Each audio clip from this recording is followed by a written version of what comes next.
Sports Talk Daily with Andrew Hustler Paterson and Michael Remis.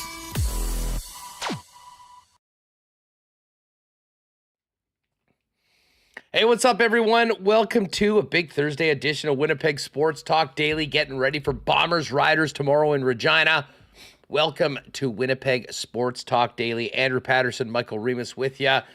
Got lots to talk about today. A quiet night coming up in sports. No Major League Baseball and no Thursday night CFL game. We were talking on the Lock Shop of all weeks not to have a Thursday night game. This one is a little bit of a head scratcher considering what a perfect opportunity it would be for the CFL to have all of the attention, certainly on Canadian sport networks. And even, with the Open Championship going on, it starts in the middle of the night and goes until around now. But we'll have to wait to get our CFL fix one more day, and we will get a doubleheader tomorrow night. 6 p.m., Elks Red Blacks, followed by Bombers Riders at 8:30 from Regina. The Bomber depth chart is out. We'll touch on that. We'll hear from Brady Oliveira and Mike O'Shea. And we're going to have Brandon Rewucki come on. I will definitely get into a little bit of golf talk with Rewucki. We'll take a look at the Open Championship leaderboard as they come down the stretch, the final groups on the back nine at Royal Troon. I can tell you it was ugly for a lot of the top players in the world today. There's a lot of guys that you probably have on your DraftKings lineup or maybe put a little sprinkle on that have a lot of work to do to get back into the mix at the final major of the year. We'll also talk a little Jets offseason with Scott Billeck, who is going to come on. Scott will have some Bomber takes as well, I'm sure. And Andrew Collier is coming back from the Winnipeg Goldeyes. Oh, sorry, Ken's today. We're going back and forth with Ken from Thursday to Friday. Sorry. No, sorry, Scott is today. My bad. Yes, Scott is today. Ken, I got to say, we got to work around Ken's golf schedule. So whenever we make the thing each week, I say, Ken, what's your schedule like? And he tells me, oh, no, I'm good this day. So this week he's like, oh, no, I'm golfing Friday. I'm good for Thursday. And then a day later, he's like, oh, no, actually, I need to go Friday. So, thankfully, Scott Billeck is very accommodating. Scott's, he's the easiest going guy. Not so Diva much. Ken Wiebe and all of his tea time. Sorry to interrupt you. Yeah, I'm joking, of course. No, it is funny. Yeah, because, by the way, I got the notice. Ken today, and then we just talked it out in live time and realized, no, it's Scott. Scott will be on here today. But then Andrew Collier's coming on. I think we got 6 Goldeyes going to the All-Star game. Joey Matalovich, a one-hitter earlier this week, and 3 big games at the ballpark right now. So we'll check in on the fish with Andrew Collier a little bit later on. We'll stay on top of this Open Championship leaderboard, and we'll dive into the Coolbet lines later on, talking a little bit more about Week 7 in the Canadian Football League. Just before we get going, a huge thanks to all the sponsors that make this show happen. Speaking of the CFL, new episode of CFL 110 is up and available right now. Wherever you get your favorite podcast, put in CFL 110. Give us a sub or a subscribe if you would not mind. And make sure you're subscribed to our YouTube channel. And you can also check out the video version with myself and Jeff Hamilton right now. After you watch today's edition of WST, it will be there and ready to go. Of course, CFL 110 is brought to you by Garage Living Winnipeg. Our good friend Pat Kanuga, give a holler at 999-1234.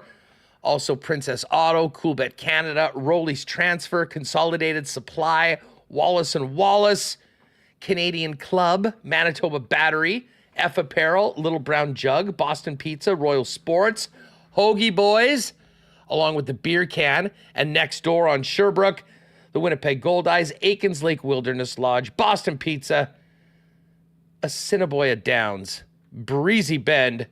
We've got lots of Breezy Bend golf talk today coming up with the Open Championship going on. And we will get to a why not question of the day for not Autocorp at Waverly and McGillivray. What's up, Reem? Yeah, well, there is one late night sports event tonight that I'm going to be watching. No live racing. No CFL. Very strange. They wouldn't have it on. I think they've done this before where MLB All-Star Week, they don't have anything. But Sea Bears in Vancouver to take on the Bandits. They had a bit of a heater after they cut Teddy Allen. They did lose to the Rattlers, and they have a big game here Saturday, but looking to get back in the win column tonight against Vancouver. So that is on CEBL Plus this evening. That's what, a so 9:30 game? 9 o'clock. So I'll have to. They're 7-8, the Sea Bears. They had that magical, first season last year. Not quite as magical this year, but you look at the standings, and they are 4th. So big game. Vancouver's ahead of them, and Edmonton, Calgary ahead of them. So they need to string together a couple wins here. You could, if you want, stay tuned to the Republican National Convention south of the border.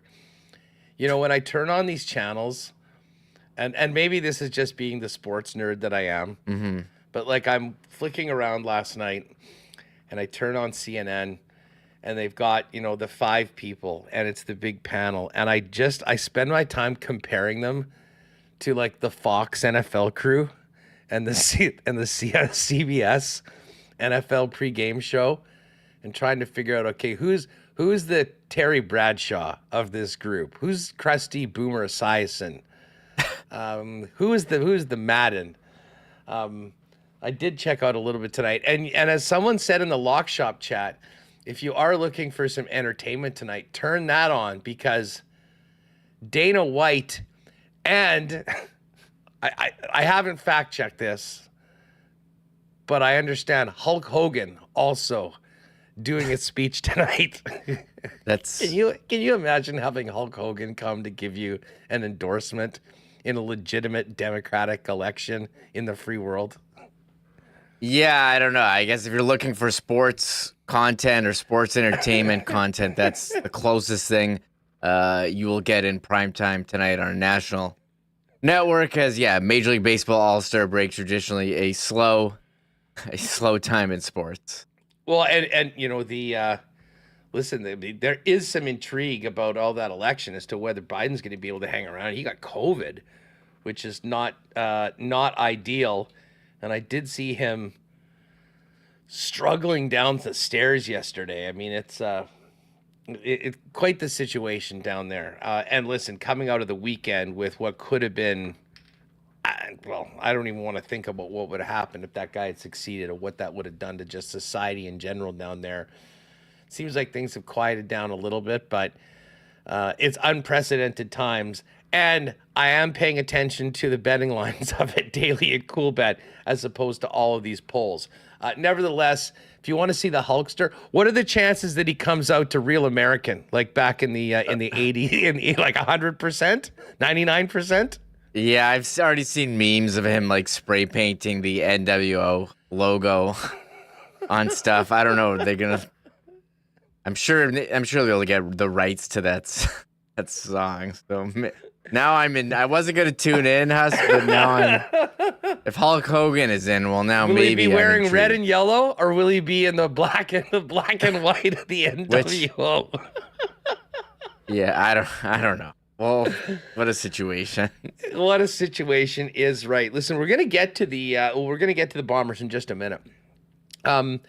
We mentioned this earlier on, but Colby Barlow invited to Hockey Canada's national junior team summer showcase camp, which is usually the first step to becoming a member of Canada's national junior team at the World Juniors. And I think we'd all love to see Colby get an opportunity to show what he can do on that stage next year. But it is a nice way for us to tee up, Remis, the deep dive coming from Connor Rabchak and Liz Hood, who've been working very hard putting together a really in-depth piece and package on Colby, what he is as a player, how he projects moving forward, last year's season, a look ahead to this year. They spoke with him at development camp. They got a lot of talk. I mean, we've seen it behind the scenes. They've been working on putting the finishing touches together. Going to debut that on the channel on the weekend, early on Saturday. Normally, the guys would be doing a legal curve, but a legal curve is going to take the time off. So if you're a regular illegal curve watcher, you can head on over to Winnipeg Sports Talk and check out an in-depth piece on one of the Jets' top prospects, Colby Barlow, by Connor and Liss. Can't wait for everyone to see it. Yeah, there's going to be this program of excellent summer camp. So nice to see Colby Barlow get some recognition among other first-round picks of this year and the past. Tij Ginla is going to be there. Do I see Braden Yeager, Beckett, Seneke, Oliver Bonk, Caden Lindstrom, a number of players you've seen picked very high, and yeah, perfect timing to come up with this Colby Barlow deep dive. Connor and Liss very deep into Colby Barlow's strengths, his weaknesses, has some quotes from him from their conversation at training camp. So make sure you are subscribed to our channel. The notifications bell is on. You'll get alerted when that gets posted here. So really looking forward to that series. And there's Connor in chat right now. He says, can't wait for everyone to see it. So excited to present that one on Saturday.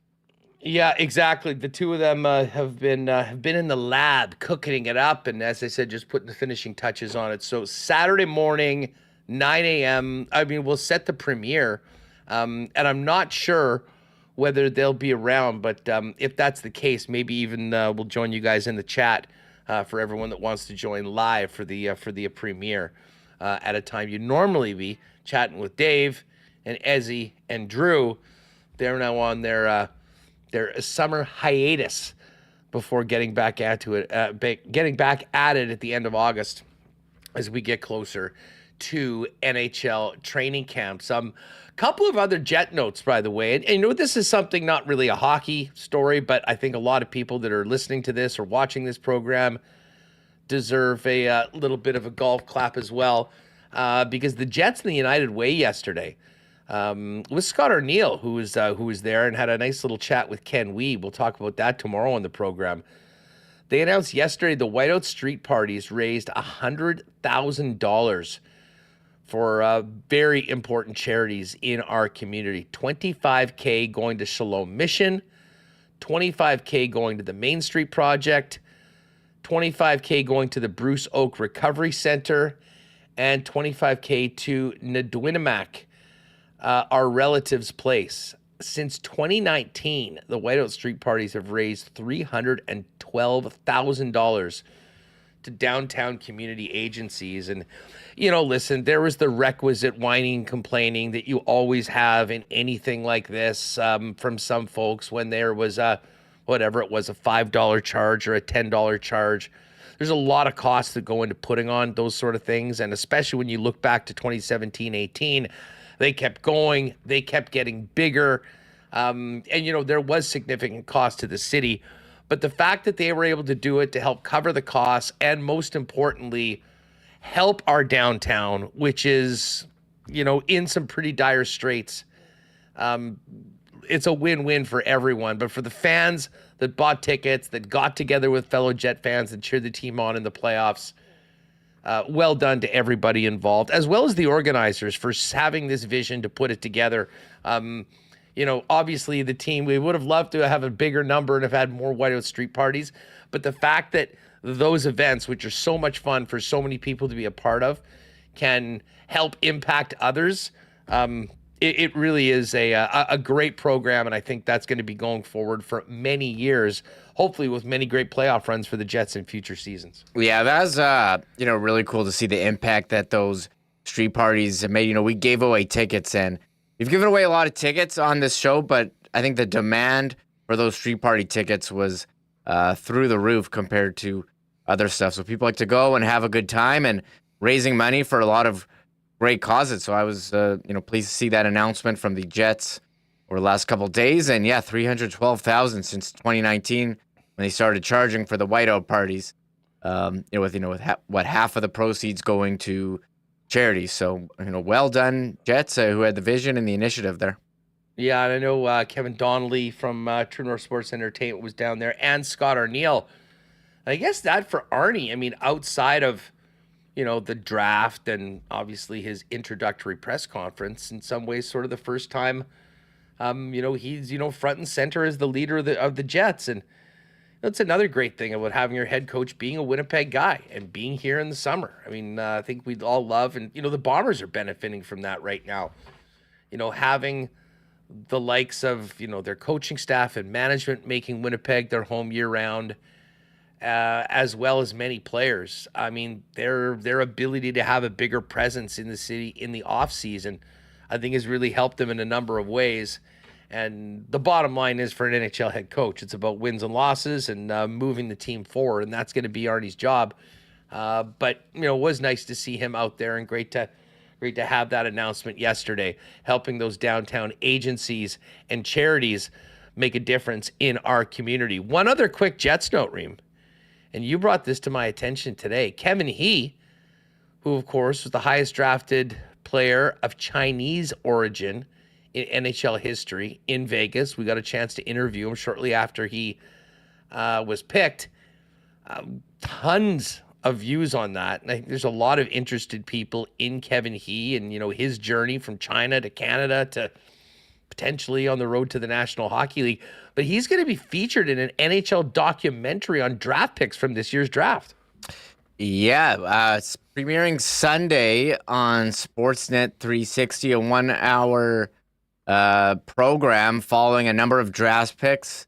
Macklin Celebrini, Caden Lindstrom, Tijik Ginla, among others, Kevin He, Steve Buyam, and following their journey at the Sphere at the draft and getting picked. And yeah, I mean, we threw out, there was someone, from Chinese TV there interviewing Kevin He when we were there. That was when it sort of dawned upon me, like, whoa, wait a second, this is more than just a regular, what was it, a 4th-round pick, if I recall correctly? Yeah, he got picked 109th overall, and yeah, we threw that up on TikTok. It was one of our best video, got like 40,000 views on there. So, yeah, I will have to tune in. Or maybe we'll be in the documentary, Huss, because if they show, how they have to get interviewed and do media, it's possible that you're going to be in there. So another reason to tune in. And it says they're going to have Marshawn Lynch, who was there, Michael Buffer, and Celine Dion. So some off-season NHL content. Here's the poster here. Welcome to the NHL. Premieres July 20. I think that's in the States. And then here it'll be on Sportsnet 360. There we go. There's the poster. Macklin Celebrini, the number 1 pick, surrounded by a number of the others. Zane Perrick on the far right, TJ Ginla on the left. Ginla just signed his contract actually yesterday, and I found that out through Instagram. He did a picture of him signing the deal with a Kendrick Lamar song in true 2024 fashion, and fired up to start his. And you can't even say you are anything. You're just a Utah Hockey Club, at least for this point. But yes, there's Tej signing my first contract with Utah Hockey Club. Interesting to see how much of a run he gets at the beginning of the year. I think he, like most of the guys outside of Celebrini, probably are playing another year of junior from this year's draft. The Russian that the Hawks picked out of Michigan State, I could see him potentially going into the lineup. Listen, people say that he's ready or very, very close to being ready. That's the case, I guess you could let him play. There'll be no shortage of ice time or opportunity. Although, as we've seen before, that sometimes is a tough way to begin a career, especially as a young defenseman playing on a team near the bottom of the standings like the Chicago Blackhawks. So there's a few hockey notes in and around the Jets. Now, look forward to watching that, and maybe we'll get Kevin back on the program in the next couple of weeks to talk about that experience and development camp and moving on into next year now as a prospect of the Winnipeg Jets. But, Remo, the Bombers' depth chart is out for tomorrow's game. Travel day today, getting ready for, and a walkthrough, obviously, and getting ready for this matchup against the Riders. We've talked a lot about it this week, and certainly with friends, that are fired up with the Bombers over their last couple of weeks, the wins. It is weird, though, having this game against the Riders of all teams. Like, every time I see it's Bombers Riders, I start thinking that we're at like the end of August and we're just about ready to get into Labor Day. I mean, they play 3 times. I like that. You play 3 times, and I don't know when the best time to schedule it is. We've seen like season openers before. I remember, the opening of Mosaic Stadium, and you got to put it in somewhere. So I guess a month before the big back-to-back.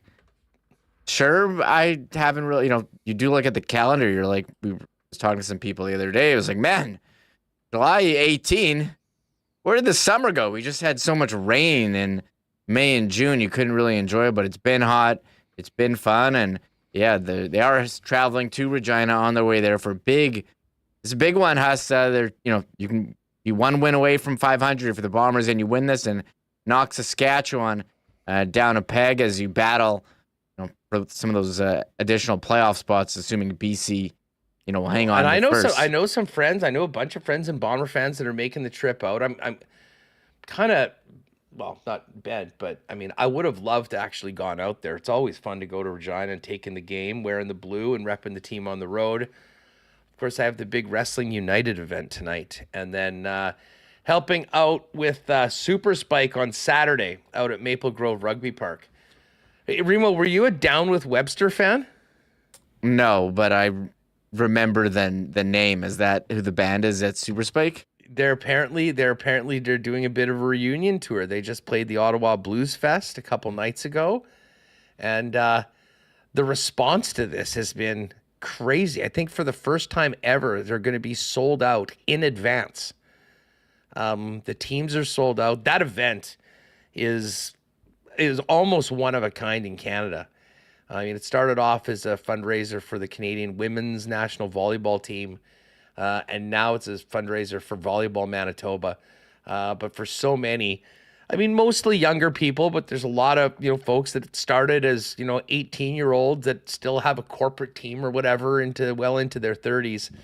Such a cool event out at Maple Grove Rugby Park. But I mean, I remember Down with Webster. They had a few hits, probably wasn't really, at the time where I was really into them, but finding out that they were in, I went back, check out a few of the songs. I remembered them. And anyways, it's been a big hit for the event. So if you're heading out to Maple Grove on the weekend, maybe I will see you there. I'm going to help out with the main stage on the Saturday afternoon. The reason I bring that up is I won't be in Regina, but good luck to everyone that's heading out there. And we will definitely be there for the Labor Day Classic. And yeah, you mentioned those 3 games between. Bombers have a tough schedule this year. Like the 2 extra games they have is Saskatchewan and BC. And we know how good BC is. They've already come into Winnipeg and won once this year. And of course, the Saskatchewan Roughriders are 4-1 on the season. These teams will play a home-and-home series. Really, the Bombers' schedule for the next little while is pretty tough. At Sask, at Toronto, home to BC, at BC. You then get Hamilton at home, and then right back at it with a home-and-home against the Saskatchewan Roughriders. And then following that up with the home-and-home against the Elks. Man, that's weird how the Bombers have 3 home-and-home series over the course of 7 games.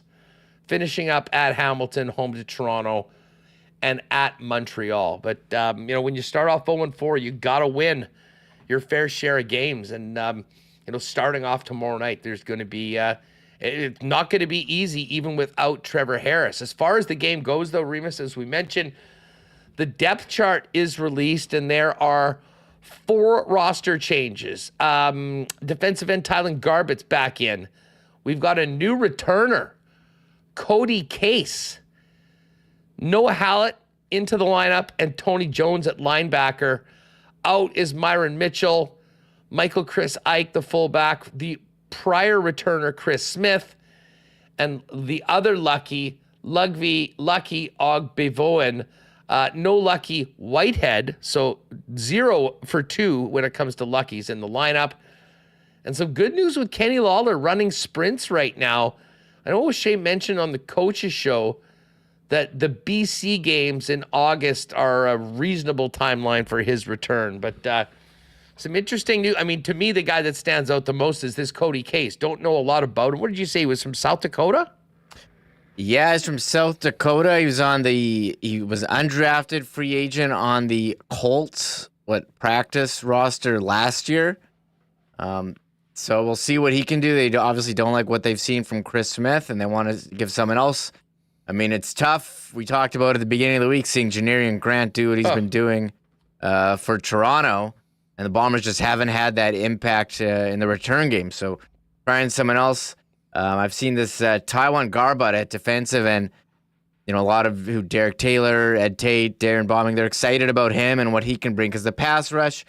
When their first win, Willie Jefferson had that big game, but even all of last game weren't really getting to the quarterback until Jake Thomas had that big sack at the end of the game, and you think that'll help putting pressure on Paterson, who's going to be a quarterback for Saskatchewan, as Trevor Harris recovering from that MCL injury. Yeah, like from the Riders side of things, and we talked about this yesterday with Jamie Nair, appreciated him jumping on the program. Harris, they say, is progressing extremely well, rehabbing from this left knee MCL sprain. I believe Jamie said yesterday, if this was a playoff game, he would be in. They'll give him the extra rest, and they'll be on Shea Paterson to make it happen. But our old pal Yoshi, Jamarcus Hardrick, is out long-term with a quad injury that most likely will require surgery, which means a rookie right tackle starting in his spot against the Bombers. We'll have Brady Oliveira and Mike O'Shea for you a little bit later on. And as I mentioned, there is a new episode of CFL 110 that is up right now, ready to go. Check it out after Winnipeg Sports Talk today or tomorrow before things kick off with the doubleheader tomorrow night.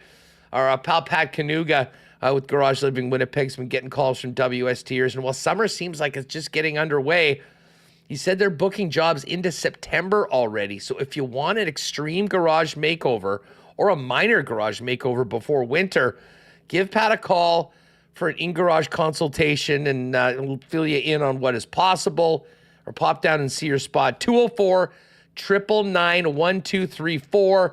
Garage Living Winnipeg will help clear the clutter so you can have a clean, organized, gorgeous space to hang out. Maybe have the buds over for the big game. That can happen in just a few days. Specializing in durable polyaspartic floor coatings, premium made-in-Canada metal cabinets, slat wall, and overhead storage solutions for a functional garage that looks amazing and adds value to your home.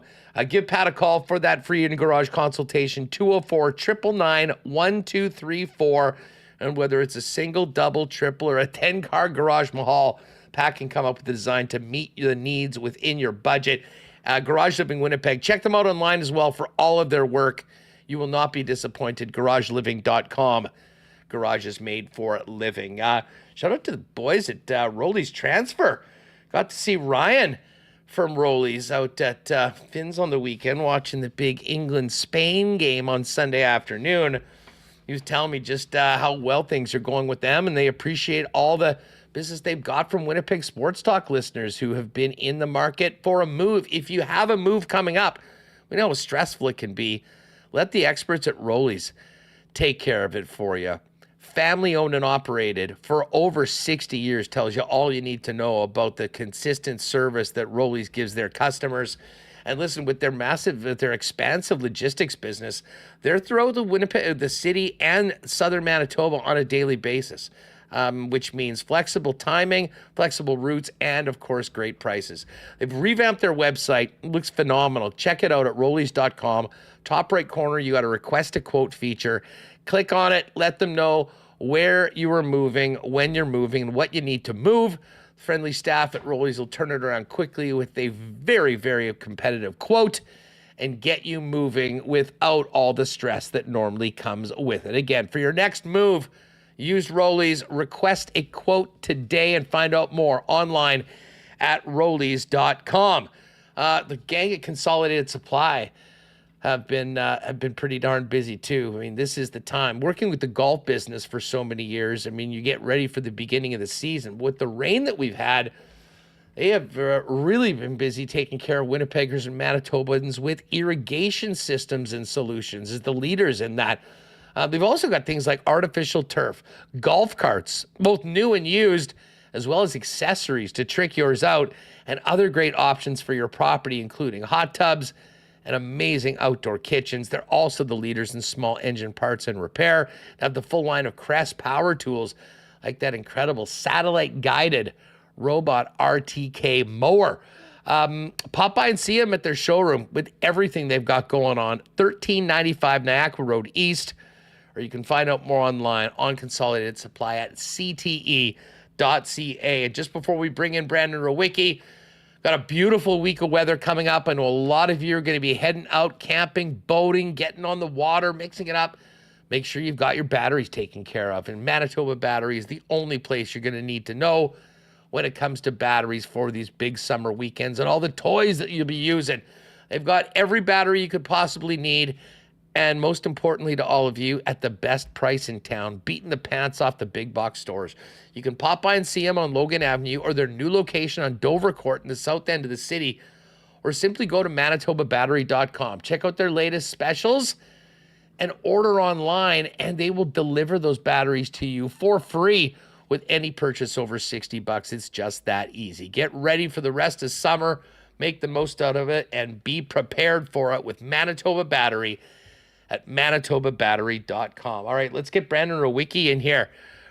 Rue, what's going on? How are you heading into a beautiful stretch of weather and the return of CFL football after a pretty quiet week, although we will be getting to the Open Championship in a moment as well. What's going on? Yeah, no, I'm doing good, man. Happy to be back. Open Championship, a.k.a. Golf Christmas for dads with infants, because getting up early isn't all that bad. I can actually watch some golf now, so I'm down with this week. I'm excited. Yeah, I would prefer them not starting at 1:30 in the morning and having to get up. I had the worst sleep. Well, I mean, it was by design. I kept on waking up every 2 hours to check what was going on and then sort of drifting off and then getting back up, and then you find out you're a little groggier than normal later on. Yeah, join the club. But you exactly, you know what? Maybe it sounds familiar, right? Jeez.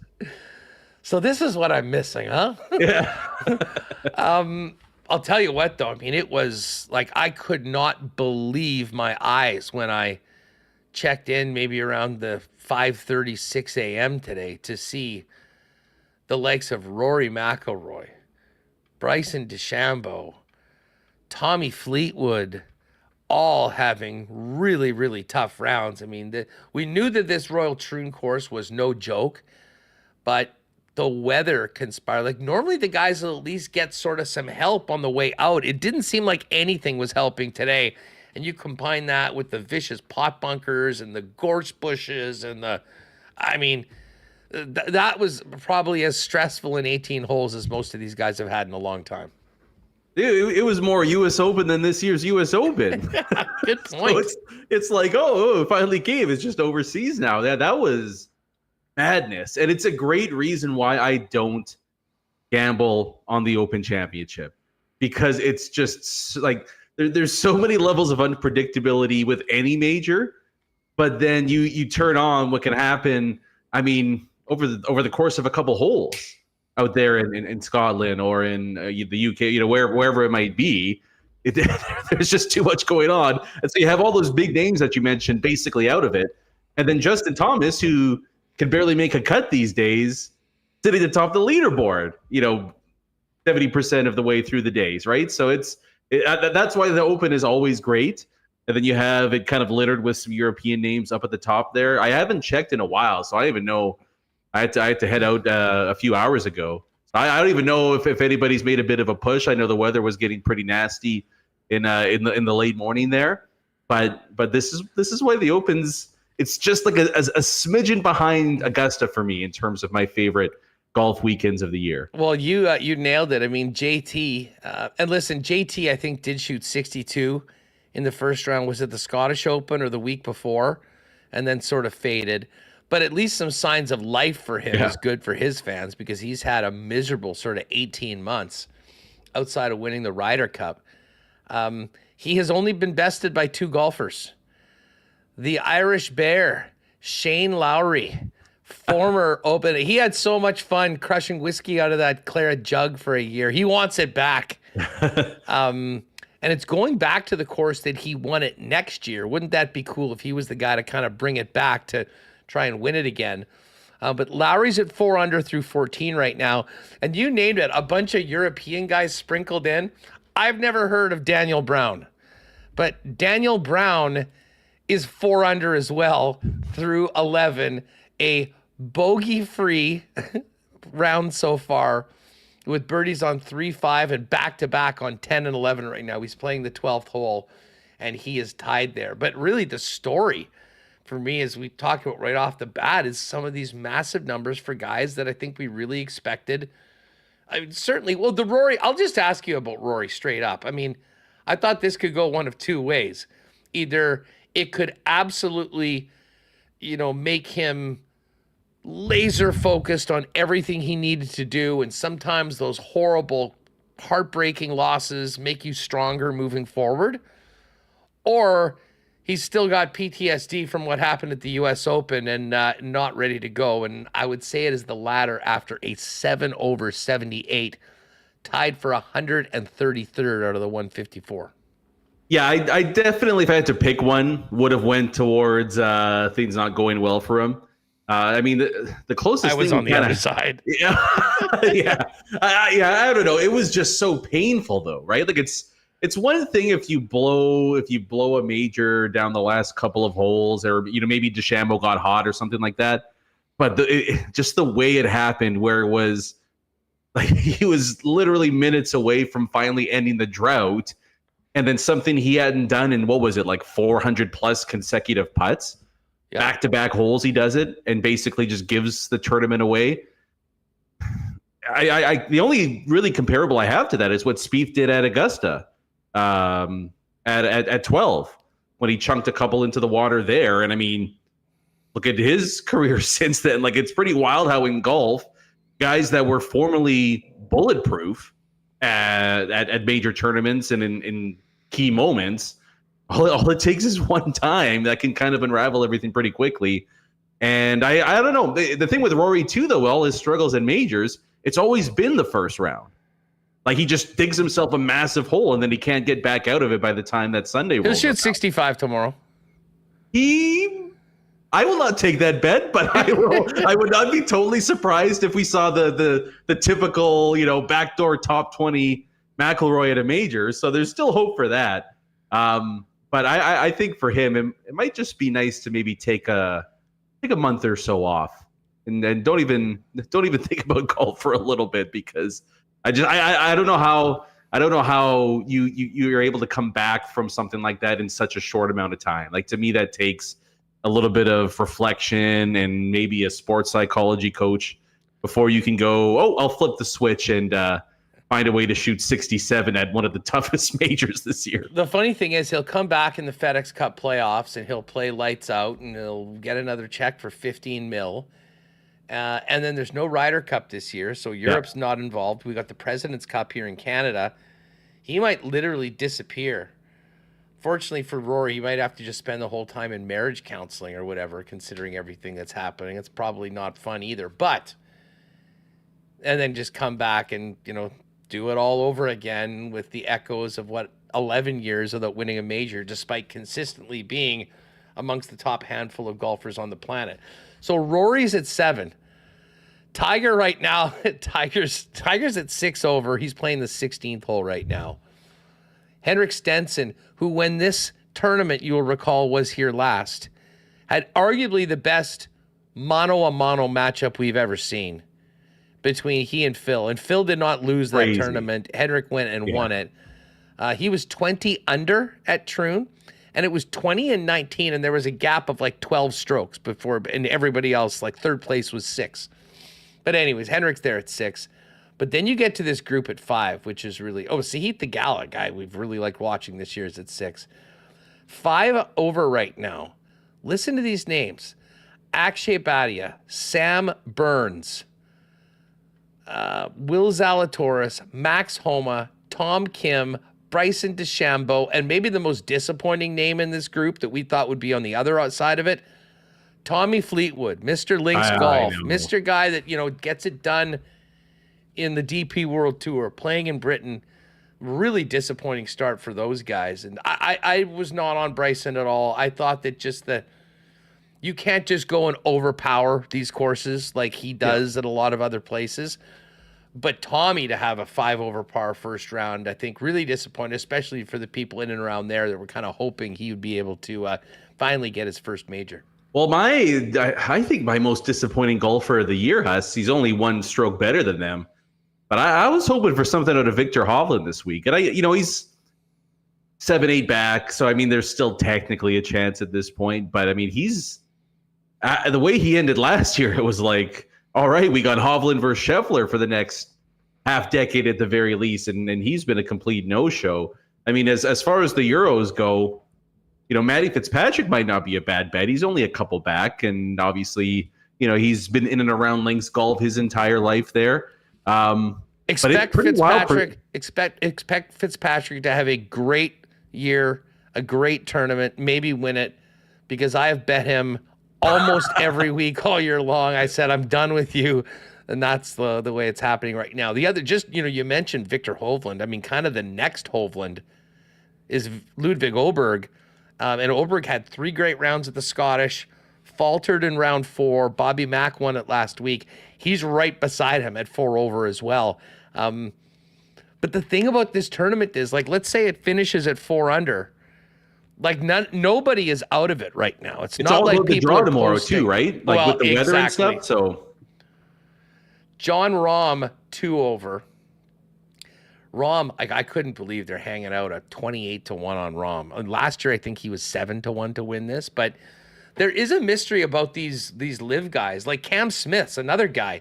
I think he might be 8 over, if I'm not mistaken. Like Cam is way down there, but there's just so many guys. And Brooks Koepka's been like that, although Brooks is looking good. I think he's at 2 under right now. Of guys, they just don't seem to have that. They're not sharpened by that same competition they get on the PGA Tour. There's a reason for that. Yeah, exactly. Yeah, I like, and kind of following Tiger in his last several years for way different reasons. But the reason, in his, we'll say, mid-40s, why he didn't win all that much is because he couldn't play. And if you can't play tournament golf, guess what? You're not going to be very good by the time the majors come around. And I think there's something to that. I think there's a reason Koepka has been competitive in majors, one of the few live guys, because that's literally all he cares about. So nothing changed him going to live. He would have played the same way at the John Deere as he did in the Denver Open or whatever the hell is going on over there. And Bryson, Bryson's just kind of a weird cat too, where he's the ultimate tinkerer and things like that. But I really do think, like with Rahm and with Cam Smith and with some of the other more high profile guys, you just can't find it's not like a switch that gets flipped.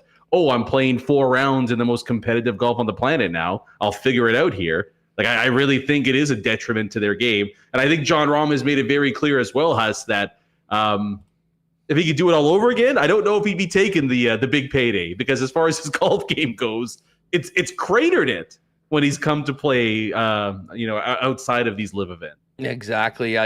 People are wondering about Scotty Scheffler. He's even playing the 15th. Jordan Spieth as well.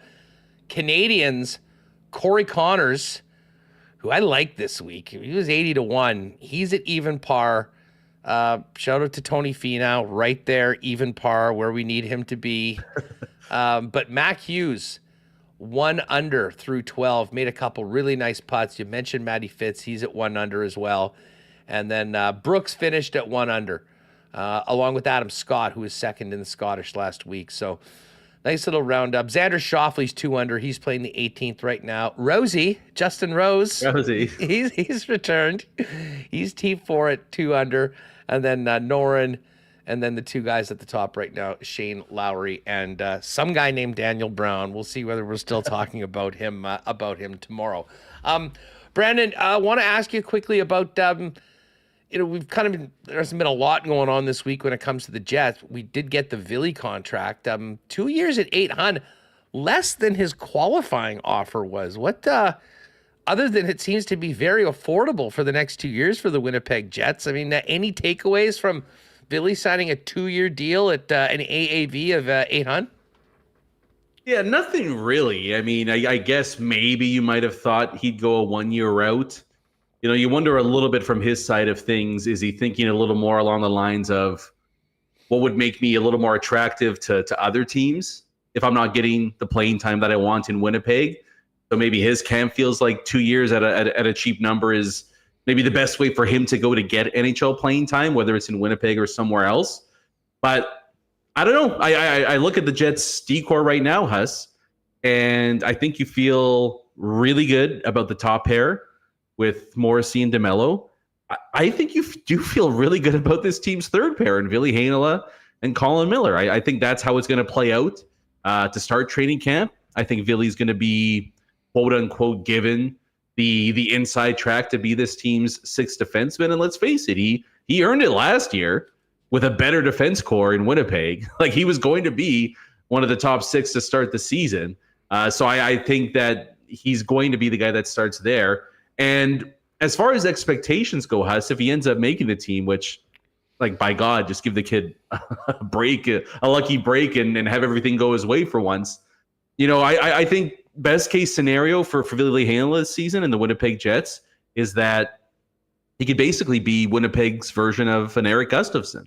And some people might, scoff at that as it's not overwhelming praise for a first-round pick, 18th overall. But, I mean, Gustafsson, you look at his last couple of stops in the league, he was a really good third-pair defenseman who would kill it in sheltered minutes, provide some offense on the back end, and then give you a jolt on the power play.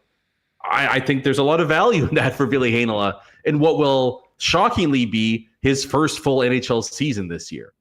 So I think that will be a nice spot for him. I think him and Colin Miller are going to fit well.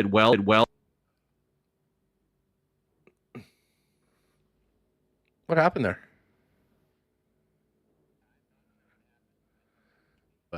Something strange happened to his microphone. Brandon, hold on a sec. Just pop on and pop back in. We just got you. Something tripled over, and then all of a sudden I think you he's were good muted. now. Yeah, can you guys hear me? Okay, yeah, you're back. Yeah. You were just talking about the third pairing with Colin Miller. And just let me add quickly, I wouldn't be surprised if we see those guys play together on the third pairing and on the second power play unit. Oh, yeah. I've got a lot of time to get Miller involved, at least at the beginning of the season on the power play. We've talked for a long time. Since Laine and Buff left town, they have not had the threat of a big-time cannon as part of that power play. I think it's still missing in a big way on the number one unit. And who knows, maybe Miller finds his way into a guy that, plays at that point, with that threat of a huge shot. But that is one thing that he does bring to the table. We didn't see a lot of it just with how little he played when he came over from Jersey. But if he's going to be here and he's signed for a couple seasons, this is a guy that I think you give a chance to see if that can be a new wrinkle into the power play that can help get a little bit more. Like whether you're scoring, banging in rebounds, or just making the other team respect it. Teams have not respected the shot from the point for the Jets for a long time on the extra man. Yeah, I mean, it's a really intriguing second unit as it sets up right now, right? Like I think it's got the potential to be one of the better second units in the NHL. Because I think Billy right now can run a power play on basically any NHL team. He can run any second unit out there. I think there's some teams out there, Huss, that he could probably run the first unit on the back end. Like that's just going to be his bread and butter. And it's going to be the reason he's an NHLer for hopefully for a long time for his sake. But like to have the one-time capability of Miller to score from distance is big. You have Perfetti, I would imagine, maybe not on that second unit, and then Nikolai Ehlers as well. That's a pretty talented unit right there. And we talk about the struggles of PP1 here for, I guess, a number of years now, but it's not like the second power play unit was banging the door down for extra time as well, right? So if you can get a little bit improvements on the first unit, a little bit of improvements on the second unit, that can add up on the standings and the score sheet pretty quickly here. So I'm cautiously optimistic about Heinola's impact this year. I think he's going to be a bit of a surprise for the team, and I'm intrigued to see how Scott Arniel handles the minutes of the second and the third pair, because Sandberg and Pionk have played strongly together in the past, albeit that was 2-3 years ago, but they had shown well in the time that they were there together. But I'm more so how sheltered that third pair is going to be, and if more responsibility is added onto their shoulders as the season progresses, because I think Miller deserved a lot more time when he was acquired at the deadline last year, and I think him and Heinola are going to play well off of each other and be a nice complementary piece on the third pair for Winnipeg. Yeah, and listen, I mean, we haven't mentioned Logan Stanley, and I joked about this yesterday with Murat that, we were just a couple months away from more daily battles in the chat of Villy versus Stan and all of that. Listen, it's going to come down. I love the fact, actually, that Scott Arniel's the head coach and the two new assistants are coming in with Chenoweth, who's going to be handling this defense, knows only about what he's going to see on the ice and what he saw from these guys as opponents in the past. So I think there is more of a clean slate, if you will, to have the best players play. And hopefully legitimate competition will bring out the best in all of those guys. But the second pairing, to me, if there's a guy that they need to really continue their upward trajectory, it's going to be Dylan Sandberg. I mean, he projects to be in that spot to start the season and potentially for a long time.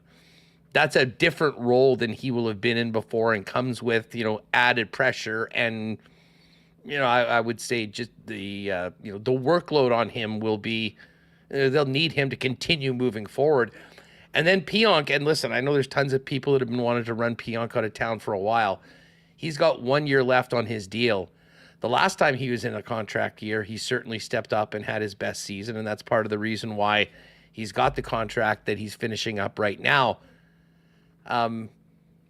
If he's going to be in that role, they're going to need the best of him. And I do think that if he's not, if it's the struggling Pionk, you would think that the new coaching staff, with less tied into the player, knowing he's not even signed for next year, might be more willing to look at other options in that spot. But to me, huge year for Sandberg. They need a lot out of him. And if they can get the best out of Neil Pionk, that would be very, very nice. We can't guarantee anything, but if it doesn't go that way, they do have other options. And that's before we even talk about Elias Salmonson, who has said himself he's coming to camp trying to make the team and get a roster spot, even if that doesn't happen. And I think it's probably likely he starts the season with the Moose. I think he's going to play NHL games this year, and it could be more than a lot of people think, depending on what happens with the quote-unquote top six if you don't include him in it. Yeah, I wouldn't throw him out of the mix just yet. I'm very, very intrigued to see what happens with him coming out of camp. He would have to blow everybody out of the water to, I think, get a spot in that top six. And this is kind of the tricky part too. Do you think him playing third pair minutes at the NHL would be better than 25 minutes in the AHL? I don't know the right answer for that. I might, in a way, Huss, I may lean towards just let him play a ton in a professional league, and then if he's killing it down there and he's not giving you much of a choice, then you throw him right back up into the NHL and give him some opportunity and see what the kid can do and if he's able to run with it. But I'm pretty high on him, and I wonder too. I wonder if Winnipeg is looking at that and maybe with the 1 year left on Pionk's contract, going we've got a replacement in house next year. We haven't found a way to fill that out or improve on that spot this year. It's almost like a wait and see, where we know that Salomonson's going to be ready to go in just a little bit of time.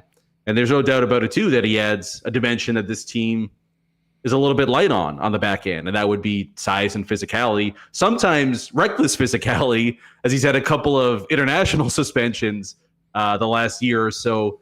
But that kind of, I think, also touches on your point of the Jets needing a lot more out of Sandberg this year, because with Brandon Dillon's departure, it's really just him and Miller that play a super physical game and have some size on the back end. And I don't know if this was by design, but the Jets, as it stands right now, are kind of zigging while everybody else is zagging. It's all about size on the back end in the NHL right now, and the Jets are pretty light in that department. So I don't think that's why they lost in round one against Colorado. You could also make an argument the Jets need to get faster on the back end as well. That's where I would start. Yeah. I mean, the entire team was a step behind Colorado. And again, listen, I get why we keep talking about that playoff series and what a dosage of cold water it was on everyone that was so excited the way they finished the season. But when you look at teams like Dallas, like Colorado, we know the teams you got to get through if you want to be representing and getting out of this division in the playoffs. There is something to be said about that next level of speed, because when Colorado turned it up for those 5 games. They were, and it wasn't just the Jets had a tough time catching them in open ice. They got to every puck first. They won just about every puck battle. I mean, the Jets were literally, it was the definition of chasing the game the entire time. And I think when they look at that and how that turned out, I think that was pretty sobering, I think, for, a good portion of the organization, and certainly the guys calling the shots. And, when Scott Arniel's putting together his plan as to how you're going to play these teams, as well as you did against them in the regular season, there will be an eye to the playoffs as to how does this translate. I mean, first you got to get there. We all know that. But I'm sort of with you. I mean, that element of speed that Colorado has, as well as, maybe any team in the league, it wasn't close between these two clubs. And, on both forwards and the back end, the ability to go in, get on pucks first, make proper plays. Like, that was the other thing when we talk about defense. And we can talk about size all we want. When your guys have the puck and can't make a clean breakout pass and it doesn't get out of your zone, you can have 7-footers. It doesn't matter. You don't have the puck and they're whipping it around and you're chasing it. And we know how that turned out. Yeah, and it's funny because I wouldn't consider Dallas a quote-unquote speed team, but they slow down the Avalanche in a massive way, right? So it's then we get into the whole debate about team speed versus like individual speed and things like that. And the Jets can certainly play faster. I think the big thing is Colorado just took advantage and exposed Winnipeg's lack of adjustments, right? Where the breakout wasn't working. You had guys flying the zone, and the defense on Winnipeg had nobody to pass to. Nobody within, 10, 20 feet of them. So they're throwing it up in the middle of the ice. They come back in, and it's just rinse, recycle, repeat. So I mean, there's a lot of things that were exposed, and still a lot of improvements that need to be made. One of the interesting things about that series too, Huss, is, just talking about where the team is at and how they respond to that, is you wonder if there's a comparable at all to what happened with the Jets. What was it? 2014 against Anaheim, 2015, where they got into that first round against the Ducks. It was a sweep, but it was a really close sweep. But the Jets pivoted pretty quickly, right? And they took a bit of a different direction than a lot of people expected them to. That ultimately led them to getting to the heights that they did in 2018. You wonder if that's maybe in the back of Chevy's mind at all here. Having the team exposed the way that they were against Colorado, that, maybe there's a way we can go about climbing that mountain, and it's something that might take an extra year or so as opposed to a quick fix this year. I wonder a little bit if the management group and the coaching staff are kind of all aligned on that, and maybe thinking it worked for us once before. Can we maybe copy that in a similar vein this time around? I think that is a really astute point. I mean, and I think the fact that they moved on and didn't do what it took to keep Brendan Dillon, let Sean Monahan go, sounds like some younger players are going to be given that opportunity. I mean, they did make a bit of a pivot, and I think it sort of happened, whether it was plan A or not. That is what we're seeing right now. And it makes the whole situation with who that much more disappointing, because I think that, more and more we're seeing that there actually is some legitimate opportunity for some young guys to go on and show that they can play, take their lumps early on, but hopefully make it for a better team later on the season and in seasons to come for that. Brandon, have a great one. Enjoy watching golf all night with your newborn. Yeah. Unfortunately, the early morning too, but looking forward to it. Thanks. Take it easy, buddy. There's Brandon Rewucki. Follow him on Twitter at Brandon Rewucki, and check out Skates and Plates wherever you get your favorite podcasts. Billeck's coming up. We're going to talk some Bombers. We'll talk a little NHL offseason and more with Scott from the Winnipeg Sun. Don't forget, next time out at Princess Auto Stadium is August 1st against the British Columbia Lions. Princess Auto Tailgate Zone begins 2 hours before each and every game with $5 beers, $2.50 pop and hot dogs, great entertainment, inflatables for the kids. It is the place to be for all Blue Bomber games. And, of course, Princess Auto, proud sponsors of the Bombers and Winnipeg Sports Talk, founded and headquartered right here in Winnipeg, with 2 locations to serve you for the best deals on the most unique assortment of tools and equipment around. Everything you need to complete the projects on your list or start something new is at Princess Auto. And you can always shop online 24/7, 365 at princessauto.com. No Bomber game at home this weekend, but I know you Bomber fans and WST listeners might be getting into your favorite spirits. And of course, that spirit is Canada's favorite Canadian whiskey, Canadian Club. And you're going to need to have the Hornitos on tap as well if Sergio Castillo has another monster game for the Bombers tomorrow night. All of the Beam Suntory spirits are available at your local Manitoba Liquor Mart and throughout Princess Auto Stadium. And don't forget, this hot summer weekend coming up, Canadian Club and Ginger Ale pre-mixed cocktail in cans.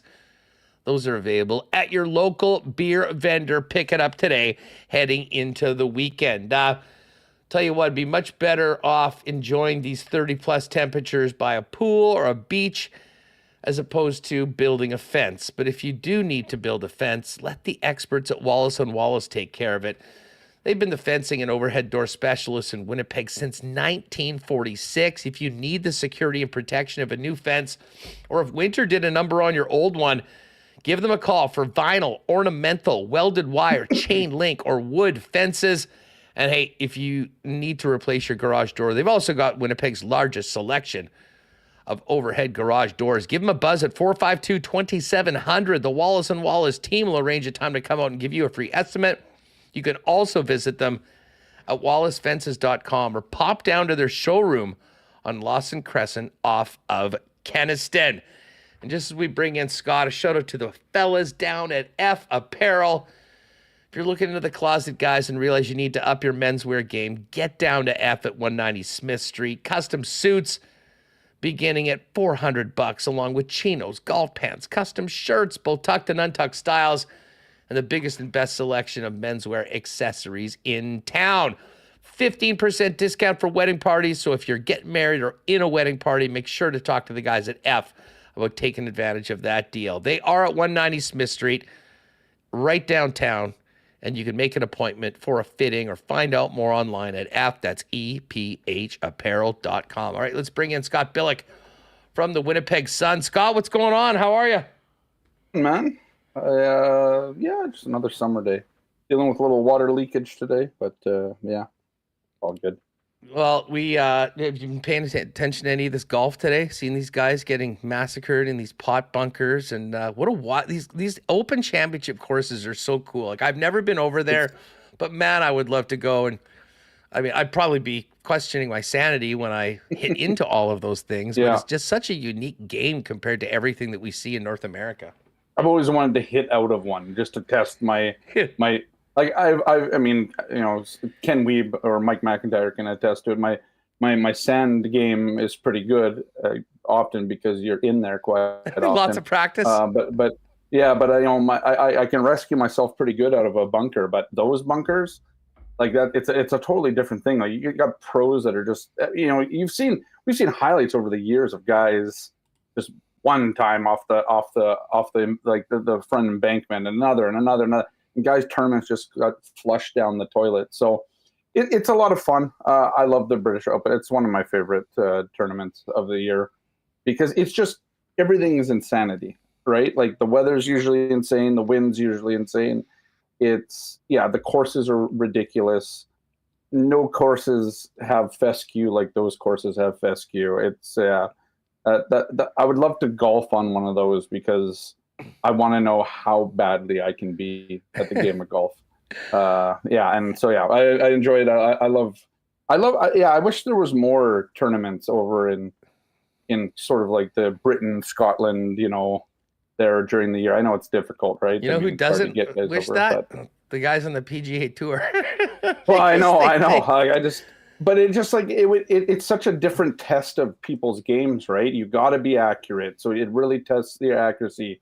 Or, I mean, it really tests your ability to rescue yourself. And big time. And you know, and I just think, like, I mean, there's this whole conversation in golf. Like, courses are getting too short because guys are hitting farther, and you know, it's just basically driver off the tee and then wedge in, right? Like, it's there's a lot of that now, and I find that you go over to Europe, or at least into the UK, and it's more than just that, because you can't just drive it, you know, 400 yards down, and and then wedge it in, because sometimes it just doesn't work like that, right? You got massive bunkers in the middle.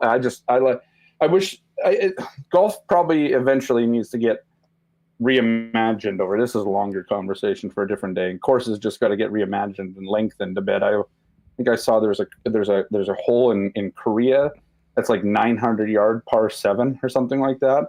Like, I like that idea, right? Because like a 900-yard hole now is like, most guys will get on in 3. I mean, that could be a par 5. That would be a hard par 5 in the PGA. But I'd like to see, I just want to see more challenge in golf. Well, so Scott Billeck noted roll it back guy, and I think that is probably coming to golf coming soon. Let's transition over to the Bombers. I know you were at practice all week, and it's, as I said, it's sort of weird. I keep talking about this Bomber Rider game in Regina, and I keep on looking at the calendar and thinking it's the end of August, but this is the extra game. This year's extra games are BC and Saskatchewan, and with the Riders at 4-1 and the Bombers at 2-4, even though this game is on the road, Trevor Harris is out, Jamarcus Hardrick is out. This is a game that the Bombers, the Bombers have to feel like they have to have it right now, because at 5-1 and 2-5, if they drop this, regardless of what happens in the Labor Day Classic, you've kind of put yourself in such a hole that it might be hard to get out of, at least to finishing ahead of the Riders if that's your goal at the end of the season.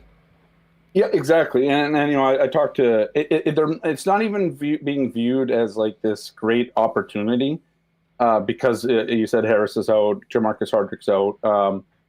Obviously 2 key positions, especially Harris. Obviously, has had a pretty good year out so far, and then Hardrick. I mean, that you're starting a rookie now in his spot on the offensive line, and so that's going to be a problem, you would imagine.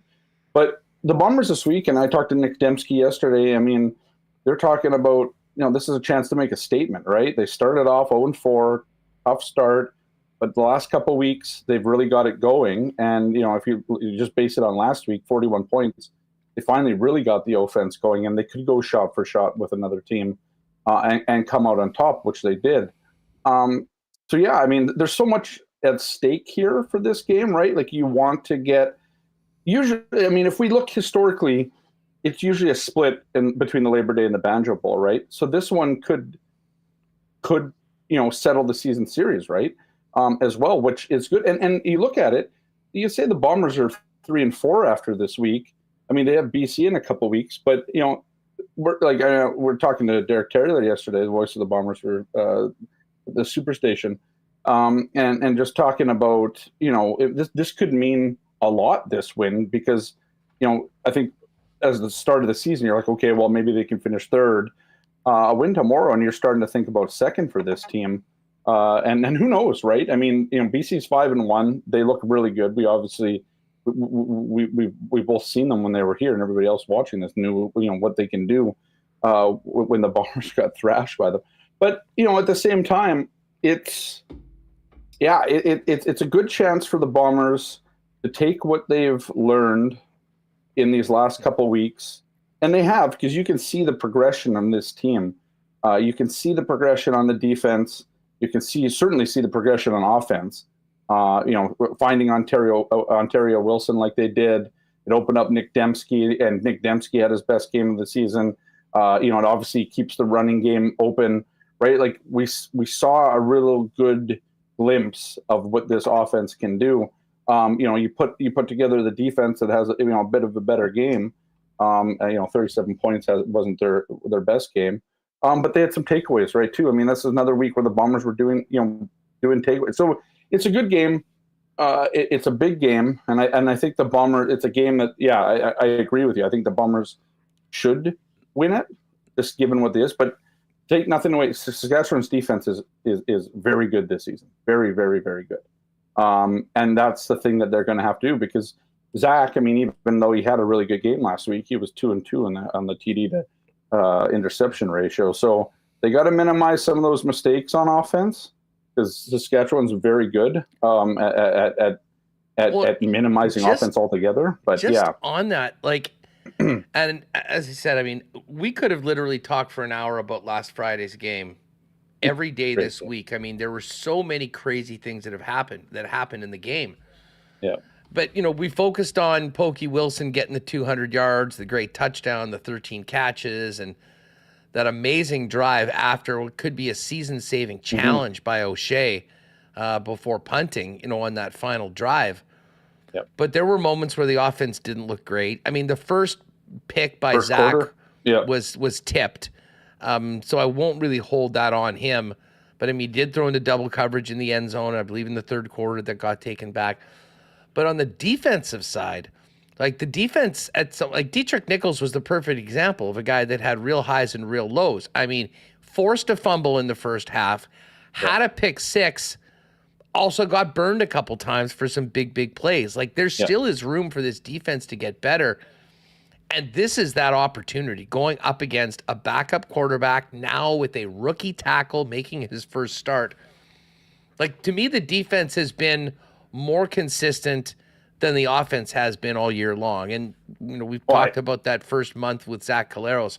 This game, though, the defense absolutely has to continue to move forward. And listen, they only had the one sack in that game. It was a massive one, which basically won them the game by Jake Thomas at the end. But more Jake, more Willie Jefferson, some of these new guys. I mean, they got to get on the stat sheet and get to Shea Paterson right now because to me, I think that puts the Bombers offense. Like, I'm not sure they're going to be, putting up the numbers that they did against the Saskatchewan defense on the road like they did last week against Calgary. Like the total for this game's 50.5. I think that this is going to be more like one of those Labor Day games that we've seen in the past, like 22-17. Like not a real shootout or anything like that, which then puts a lot of pressure on special teams, the kickers, to make the most of their opportunities. And that's, I think, an area that the Bombers do have confidence in. But both units, but especially the defense, I think, have the ability to, like Nick Dembski said, go out and make a statement when they get going at 8:30. Well, and I got to think if you're Willie Jefferson or Jake Thomas, like you said, or even Taiwan Garbutt, who's back this week after in the 6th game, and a promising defensive end, obviously, for this team, those guys got to be licking their lips, right? No Hardrick, so you're going up against a rookie at his position, filling in for him. That's a big deal. I mean, you want to exploit that as much as you can.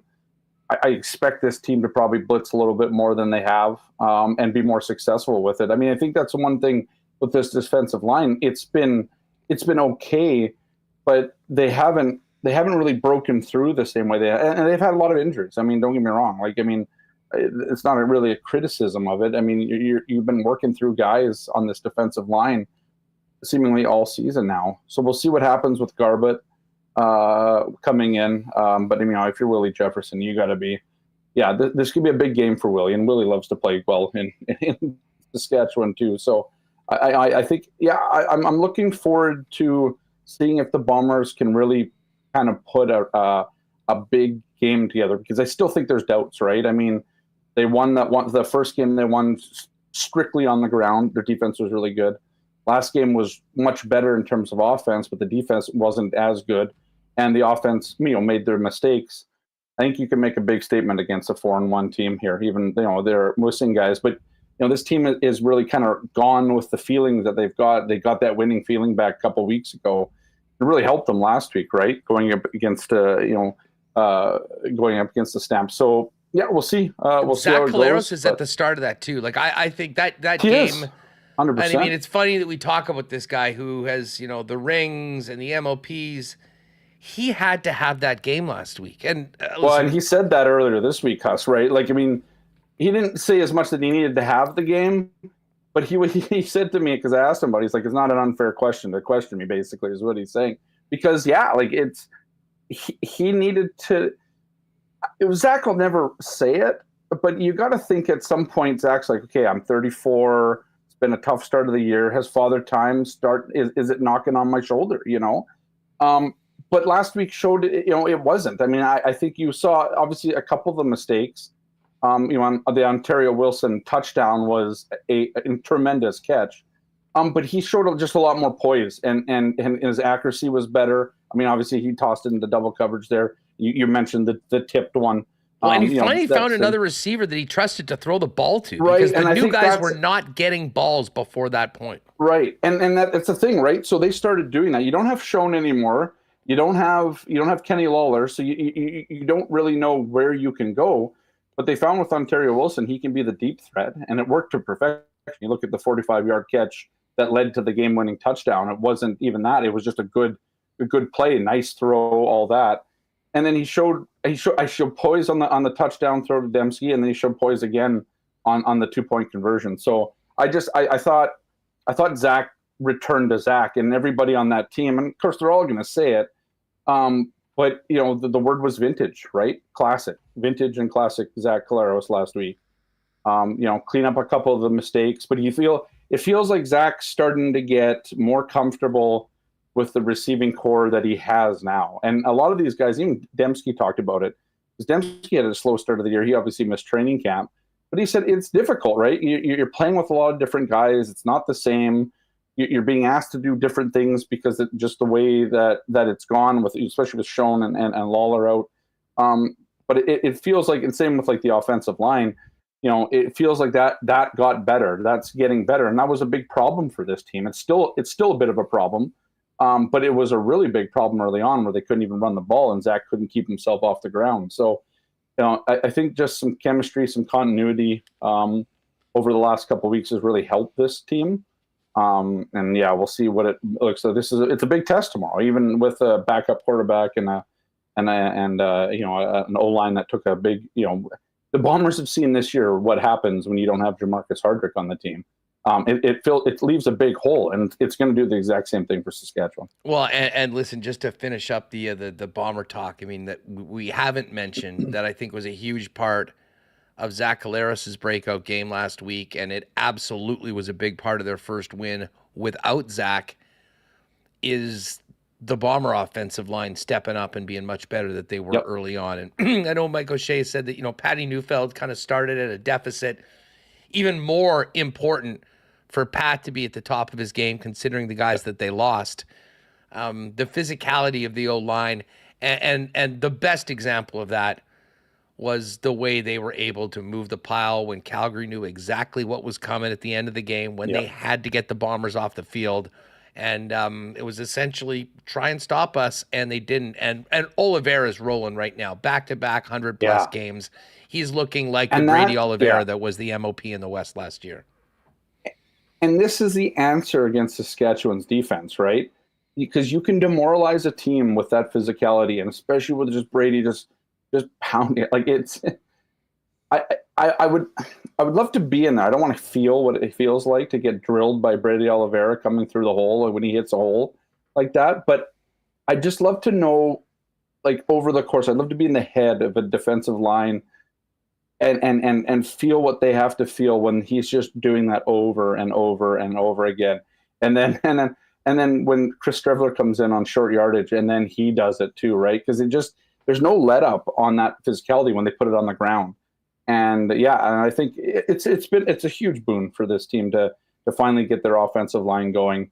And the good thing, I think, for the Bombers is it hasn't peaked yet by any means. There's still some issues, especially with Eric Lofton. I think that they would like to clean up there. So I think I'm looking forward to this game. It's a Saskatchewan Winnipeg game.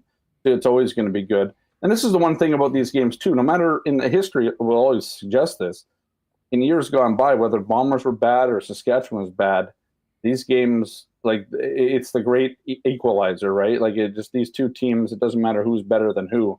The games always play really well. So, as usual, I'm looking forward to a good one here on Friday.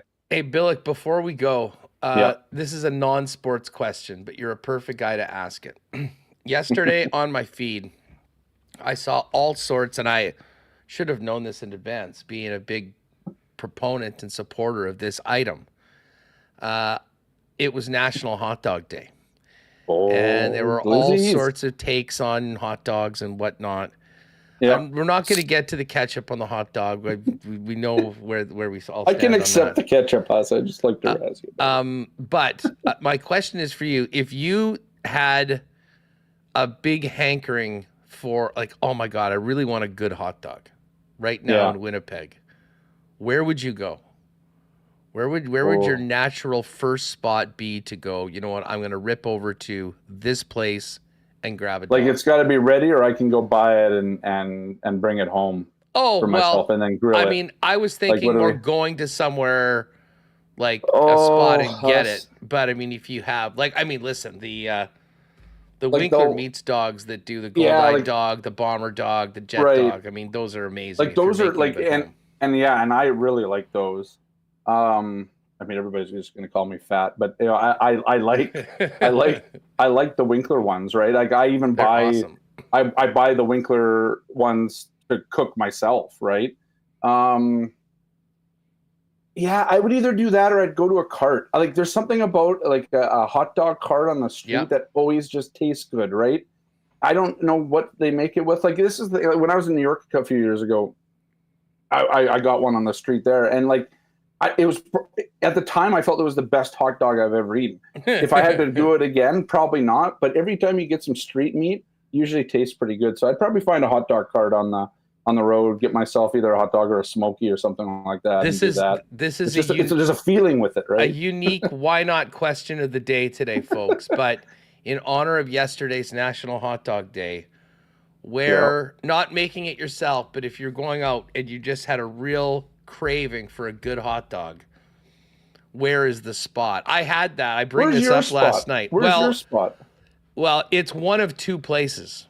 Okay. And I go back and forth between them. VJ's on Main, and I will say the fries at VJ's are so amazing that they, even if your burger or your dog might not be up to snuff, those things will kind of like just take it to another level. Right. But like, I love the Greek style dogs and like Fat Boys, like that is a real Winnipeg thing. Yeah. So then there's the yard dog. The yard dog, which Reem and I took out last year. I don't necessarily recommend that for a hankering, although that's quite a craving if you have it. The other place that I will credit Joe Marcoux for turning me on to, being a good St. B guy, is Dairy Whip. And I always thought of Dairy Whip as burgers. The dogs there are amazing. I think I might like the bun better at Dairy Whip. The dog I had at VJ's last night was amazing. But then I think, and you know, a lot of people will talk about Skinner's, like out if you head out to Lockport. Although if I go to Lockport, I'm going to Sonia's stand for a cheeseburger. That is my thing. But this is, I mean, it might be a hot take, but I'm not a huge Skinner hot dog fan. I don't know what it is about it. I'm not a big fan of like those European like wieners, I guess they call them, right? Yeah. Like, I'm not a huge fan of that. And I like all beef. Like, I don't know where you stand on the all beef versus other floor pork scraps and beef, hot dog. But yeah, I mean, I like a good all beef hot dog. So yeah, but yeah, no, you're 100% right. Dairy Whip. I love Dairy Whip's hot dogs. Like, they're really good. But yeah, there's just something. Maybe I'm just craving like just a straight street meat hot dog right now. Oh, Phil is suggesting the farmer sausage hot dog. Smoking Bob's. That I think is one of the carts. Those are good. Is it?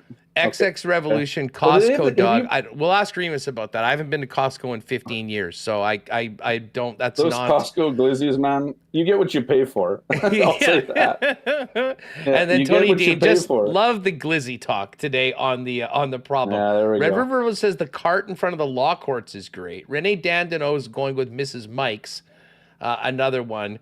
Pete's with me. VJ's is legendary, and it was awesome. When I was. George's. Oh, and Duck Dad, no love for the Goldeyes whistle dog at A&W. I love the whistle dog at A&W. I'm a big relish guy too. They always put that on there. Today, and they're back for a short period of time. It might have been yesterday. There was like a buy one get one yesterday. It was yesterday. Remis. For National Hot Dog I saw Day. that on the thing. Yeah. So you could get a whistle dog, and I had one. I had to try one, because. And sorry, I'm cutting into Andrew's time here. But I got one. It doesn't taste the same as it used to, or maybe it's just I haven't had one since I was like a kid, but it just doesn't. It didn't taste the same that it used to. But I do appreciate the butterfly cut on those hot dogs. Always have. Split dog. Well, it's makes funny it- that you say that because we are about to bring in Andrew Collier. And while, we talk a Oh, they lot got about good the hot food dogs at there. Goldeyes games, I still love just the junior dog from the Goldeyes games, which is my preferred size. I'm not as much of the big, really thick dogs.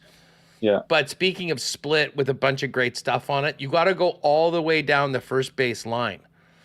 But the Goldie dog is absolutely legit. And some people just don't know it's there because they might not get that far down in the ballpark. But I urge you, if you're going to the games this weekend, There isn't a better sporting venue in the city, Huss, to get food than a Goldeyes game. I'd say I'm not almost just saying that anywhere. because Anywhere. you Like got the I'm trying to GM coming think on. of. I've been to a lot of games, and there'll be some big stadiums that'll have one thing.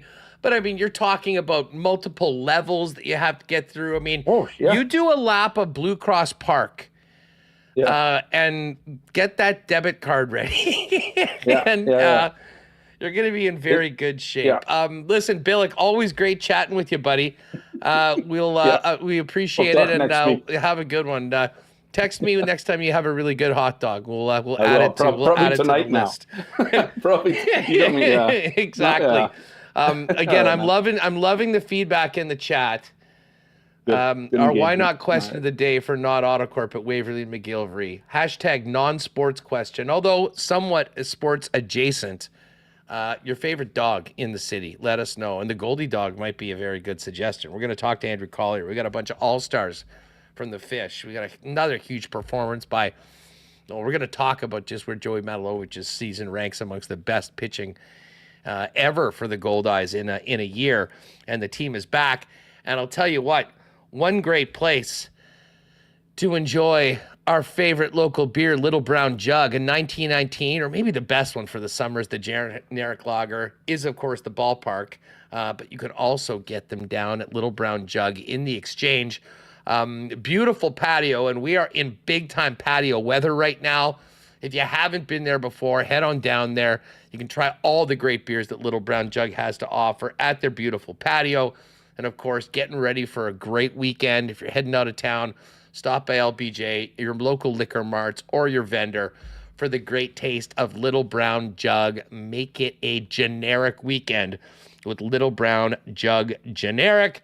You can find out more. Check out, they've got lots going on right now. I think they've got a puppy pints and puppies event on the weekend, raising some money for the Humane Society, which actually has big time needs right now, bringing the dogs in.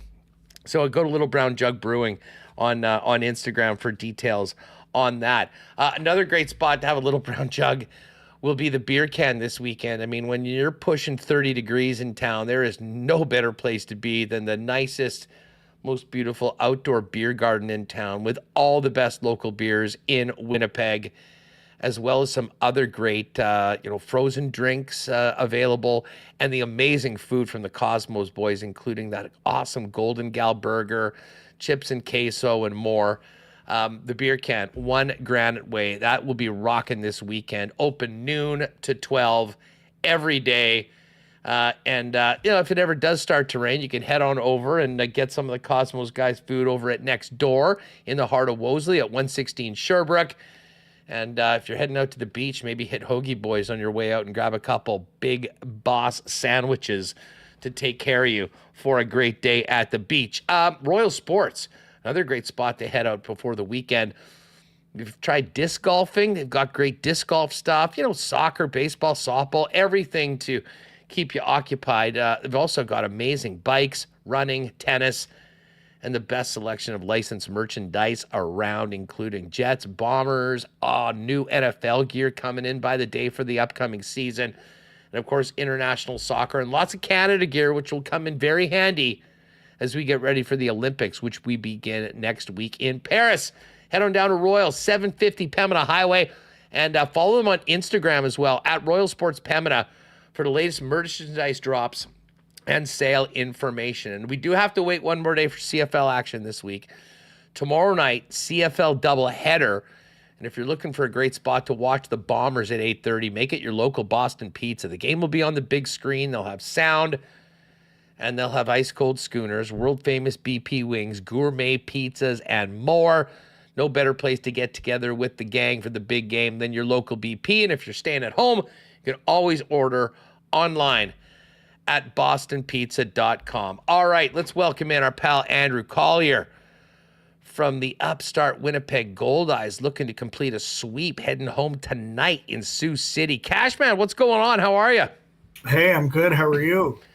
I'm great, man. The weather's looking good. The team's back on the weekend. I look forward to get out to the ballpark. It is good times, and it's great to see what's happening with the team. Just before we do that, I cannot not include you in our last conversation. Big proponent to the Goldie Dog, which, as I said, location in the ballpark, some people don't realize where it is. You got to get down to the end of the first base line. But outside of the ballpark, if you had a real hot dog craving, where are you stopping to grab a glizzy, as they call them? I'm a big fan of the hot dog cart, just as Scott was saying, but I did take advantage of the buy one, get one for 99-cent whistle dog yesterday. That was smart move. It was delicious. Hit the spot. I probably could have ate a couple more. They're not that big, but maybe I'm just a pig. I don't know. They hit the spot. I'll tell you what, this it's been hitting the spot, I'm sure, for you, watching the way Logan's teams come together. And we talked about that tough start, really tough schedule to begin the season, and a much younger team with a younger manager. But I got to tell you, watching the way this team has progressed throughout the year, I mean, you could argue that the record could even be much better than it is, considering the pitching that the team's got, and just a few times during the season, a little bit of a power outage. But, I mean, right now, third place in the division, knocking on the door on Sioux Falls and Fargo. I mean, this has been a great turnaround season for the Fish, and I think really successful so far under their new young manager. It has. Logan's done such a good job with the guys he's brought in, and he was very purposeful of who he brought in. He wasn't just bringing in a bunch of guys to compete for spots. He brought guys in that he wanted to play every day. It wasn't a competing thing. He looked for guys that were good players and expected them to be here all year. And if they weren't good enough, then we replaced them. But he doesn't like the revolving door. He brings guys in to do a job.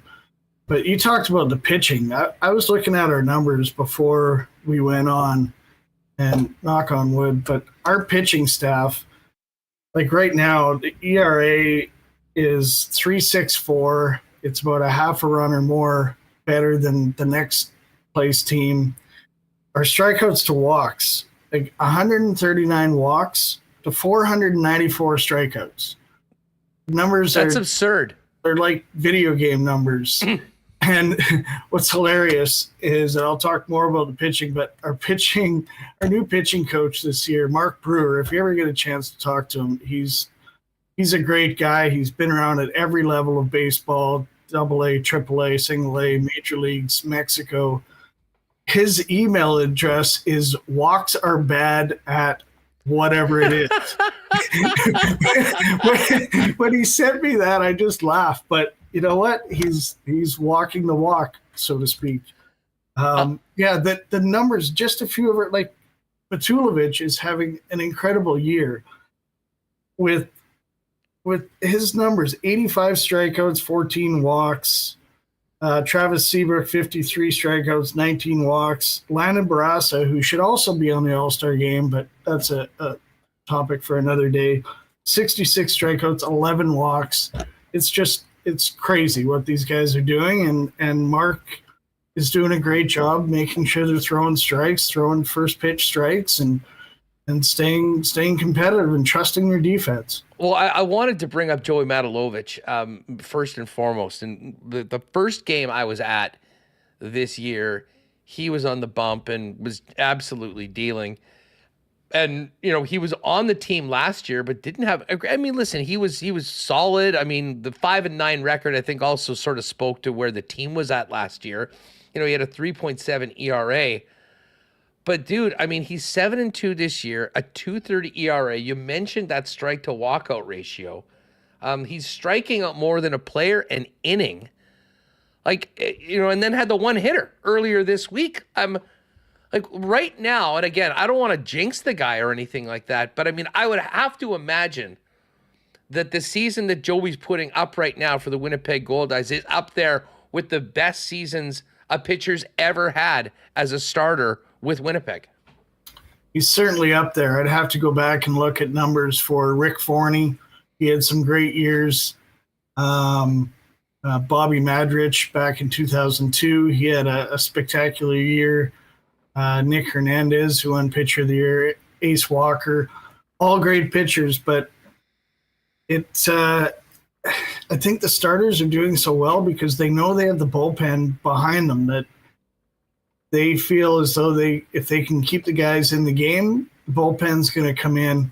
And Ben Anishko, local guy, Winnipeg South guy. I like to say Winnipeg South all the time because that's where Donovan played. But Winnipeg South guy got released by the Mariners. We quickly snapped him up. And all he's done in 13 appearances, 20 innings, is 23 strikeouts, 2 walks, no earned runs. So that's zero earned run. He gave up a run last night, but it was unearned. That was the first run that's come across when he's been on the mound. I mean, you got a closer like that, a guy that can come in and shut it down for you. And you know what? He's not our closer. He's our 7-8 guy because we have Nick Iverson, who's been outstanding as well. Was just named an All-Star. Another guy with 2.65 ERA, 42 strikeouts, 3 walks as a closer. If you got a closer coming in not walking people, that's the most frustrating thing. You've got a lead. Closer comes in and walks the first guy. It just kind of deflates everybody, and I think we've done a good job of not doing that. Well, I mean, listen, the pitching has been the story, but there's been many over. I mean, let's get to next week is the All-Star break, and the fish will be well represented. Let's go down the roll call of fish that will be at the American Association All-Star game representing the Peg. Yeah, so we got 3 pitchers, Travis Seabrook, Joey Matulovic, Nick Trogerlick-Iverson, and then the hitters, Miles Symington, Dason Cruz, and Rob Emery. Rob Emery, what a great addition to the team this year. And I think we've talked about it before, but Landon Barassa was our best recruiter in the offseason. He got Rob Emery, who was his battery mate at University of San Francisco, and then Joey Steele, who just joined the team, another bullpen arm. I'm sure the bullpen has just got even better with Joey Steele coming off the inactive list. But those 3 guys, all University of San Francisco alum, but Steele and Emery came here because of Landon Barassa talking about Winnipeg and what a great place it is. I had to notice that Max Murphy isn't on the club. And I mean, what do they just have Max fatigue that he's always there or what? I think Max will enjoy the 3 days fishing much more than an All-Star game. What do the guys do that do they get out of the town and go back and see it? Let's like how long, like the break isn't particularly long. They're playing Friday, Saturday, Sunday. I mean, when do they have to be back and playing again with the club? We're in Sioux Falls next Thursday after the 3-day break. So some guys may go home and then just meet us in Sioux Falls.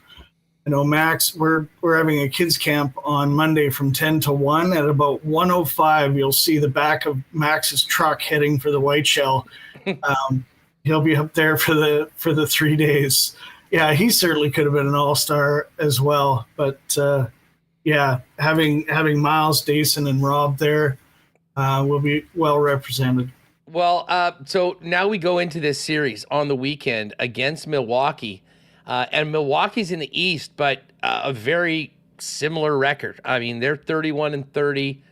The Goldeyes right now 32-28, pending what happens tonight.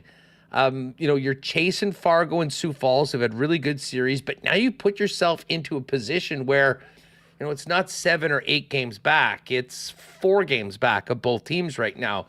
seems like a lot of momentum. Might be better if the All-Star break was another week or two right now with the way the club's playing. But set up this series that begins on Friday and goes through Sunday for fans to get down and see this young, exciting ball club. Yeah, for sure. I don't know a whole lot about Milwaukee. I know more about the West teams than the East, but Great name. What's it? The Milkmen. Yeah. Yeah. Love it. Anthony Barone, their manager, he always puts together a good team, a good competitive team. So it's going to be a good series.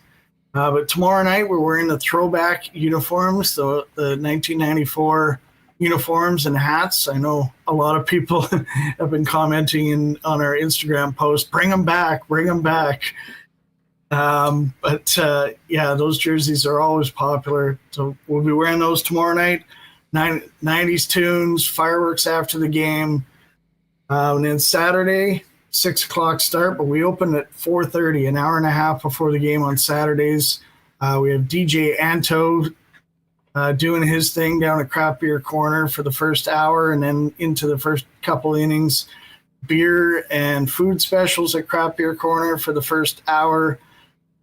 Saturday nights are always a good time. And then Sunday, 1 o'clock start, family fun day. Listen, it's and by the way, finally getting some weather. I mean, that was the one thing. Like the start of the season was. Listen, I don't need to tell anyone around here. I mean, most people are from Manitoba, or from Winnipeg. They remember what May and early June was like. For you as the GM to be able to fire up Environment Canada and see 30, 31, 30, and just big sunshine. That's got to be great for you and for the planning going forward. You won't need any help with the tarp this weekend. Fingers crossed. Fingers crossed, exactly. I don't put a whole lot of faith when they say it's 80% chance of rain, and I don't put a whole lot of faith when they say 80% chance of sun. I just wait till the day and look at the radar and look outside and hope for the best. Well, it just says sunny and 30 for Friday, sunny and 29 for Saturday, sunny and 30 for Sunday. And to me, that says baseball time. Get down to the park. Cash, give Logan our best and all the Goldeyes All-Stars. And we'll see you at the ballpark this weekend before a little break outside of the 6 Goldeyes that will be representing the team down at the All-Star game. Yeah, I'm heading to the All-Star game on Monday with the guys, mainly because Hal and Sam are going in the American Association Hall of Fame, so it'll be great to see Hal. I haven't seen him for a few years, so it'll be nice to catch up with him. Well, maybe we'll have to hook up with Hal and he can talk about his Goldeyes time when we've got it. Andrew, great stuff. Thanks so much for doing this, buddy, and have a great weekend, and I'll see you in the next couple days. Yeah, let me know when you're coming. You got it. There it is. Andrew Collier, GM of the Winnipeg Goldeyes. Goldeyes.com for your tickets. And don't forget, you can still get group tickets for the upcoming series as well as the rest of the season. Patio decks and more. It is all there at Goldeyes.com. Listen, we're going to hear from Brady Oliveira in just a minute and get back to the Bombers before we finish it up. Not a ton to talk about with the Coolbet lines, although we will be getting into what's up for the Canadian Football League. I do want to shout out our friends at Aikens Lake Wilderness Lodge, though. I got an email. They're having an unbelievable summer. We're heading there in a few weeks. I cannot wait. If you were thinking about, and maybe it's for a corporate purpose, whether you're bringing some clients or us or staff, or just getting together with some friends that maybe you don't get enough quality time with outside of phones and computers. Fly-in Fishing Lodge, the best around, can be on the water in less than 2 hours from the city of Winnipeg. And as great as the fishing is, and it is amazing and world-class, the hospitality even better. Find out more about any remaining availability for the 2024 season, as well as booking into 2025 right now at aikenslake.com. And check out the Aikens Lake at Aikens Lake on Instagram, Facebook, and Twitter for more examples of the great times being had out at Aikens Lake this year. Let me do a quick Breezy Bend golf update for you. And of course, if you're thinking about an amazing spot for a long-term home for you and your family at one of Winnipeg's top private courses, Breezy's the spot. Great practice facility, the best patio, an incredible social scene there. Corey Johnson, our pal, is the guy to talk to about potential membership options for 2025. You can find out more at breezybend.com. The Big Irish Bear birdied 18 and had a bogey-free 5 under 66 today, which when you hear some of these other scores will sound even better. Shane is in the clubhouse as the leader at 5 under par, 1 stroke better than England's Daniel Brown, who is 4 under and also bogey-free, although he still has 4 more holes to go. Justin Thomas, remember him? He was 3 under 68. Great opening round for JT. And then a group at 2 under, including Alex Noren, Nikolai Hogard, Justin Rose, Russell Henley, and Xander Schauffele, who had 1 late bogey but still came across the board in red numbers at 2 under par. 1 unders include Adam Scott and Brooks Koepka. Matthew Fitzpatrick, Scotty Scheffler got a late birdie, and Canadian Mac Hughes is on 18 right now. He's 1 under. And then a big group at even par, Minwoo Lee, Joachim Neiman, my guy Tony Finau, great start for Tony. Canadian Corey Connors, he's also at even, Jordan Spieth as well. And then you get into the plus numbers. Now, we've got to go down. The most notable maybe scores from today weren't at the top, although Shane Lowry's 5 under was pretty incredible. Rory McIlroy, 7 over par today, a 78. Tough start for Rory. Louis Oosthuizen, a lot of people thought that he might pop this week. No, not so fast. He's 7 over. Wyndham Clark, last year's U.S. Open champion, he was 7 over right now. Ricky Fowler and Tiger Woods finishing 8 over par today. It was a long day on the golf course and some pretty tough conditions for a number of players. That 5 overs also, like, listen, you're only 10 shots back, certainly not out of it. The cut's probably going to be in and around 4 or 5 over, I would imagine. So still chances to make the cut.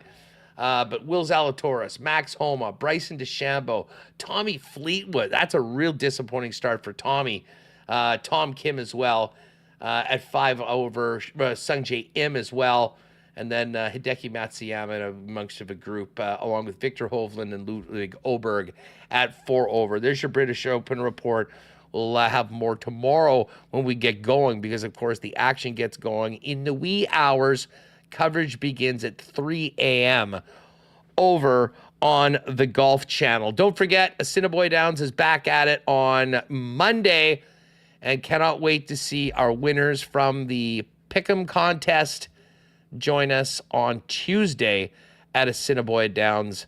We'll be scarfing down that amazing prime rib buffet, and we're going to have a WST race as well.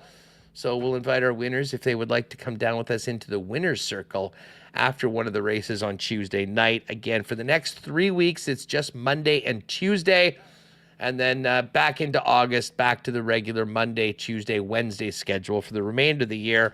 All information on upcoming dates and events outside of horse racing as well at asdowns.com. All right, do want to get back to the Bombers for a minute before we get to the Coolbet lines, and we'll talk about the way this line's moved in the Bomber Rider game. But Brady Oliveira spoke yesterday. Brady coming back with 2 huge games after a pretty tough start to the season for he and his club. He talked about the more balanced game plan last week, giving him the rock, but also getting a big-time performance from Zach Caleros in the passing game.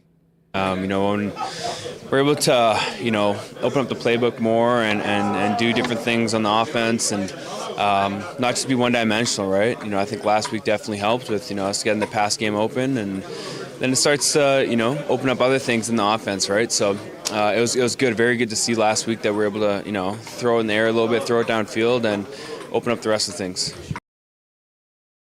All right, there's Brady Oliveira on that. And, he also talked about, remaining confident in the run game after it did struggle earlier in the season.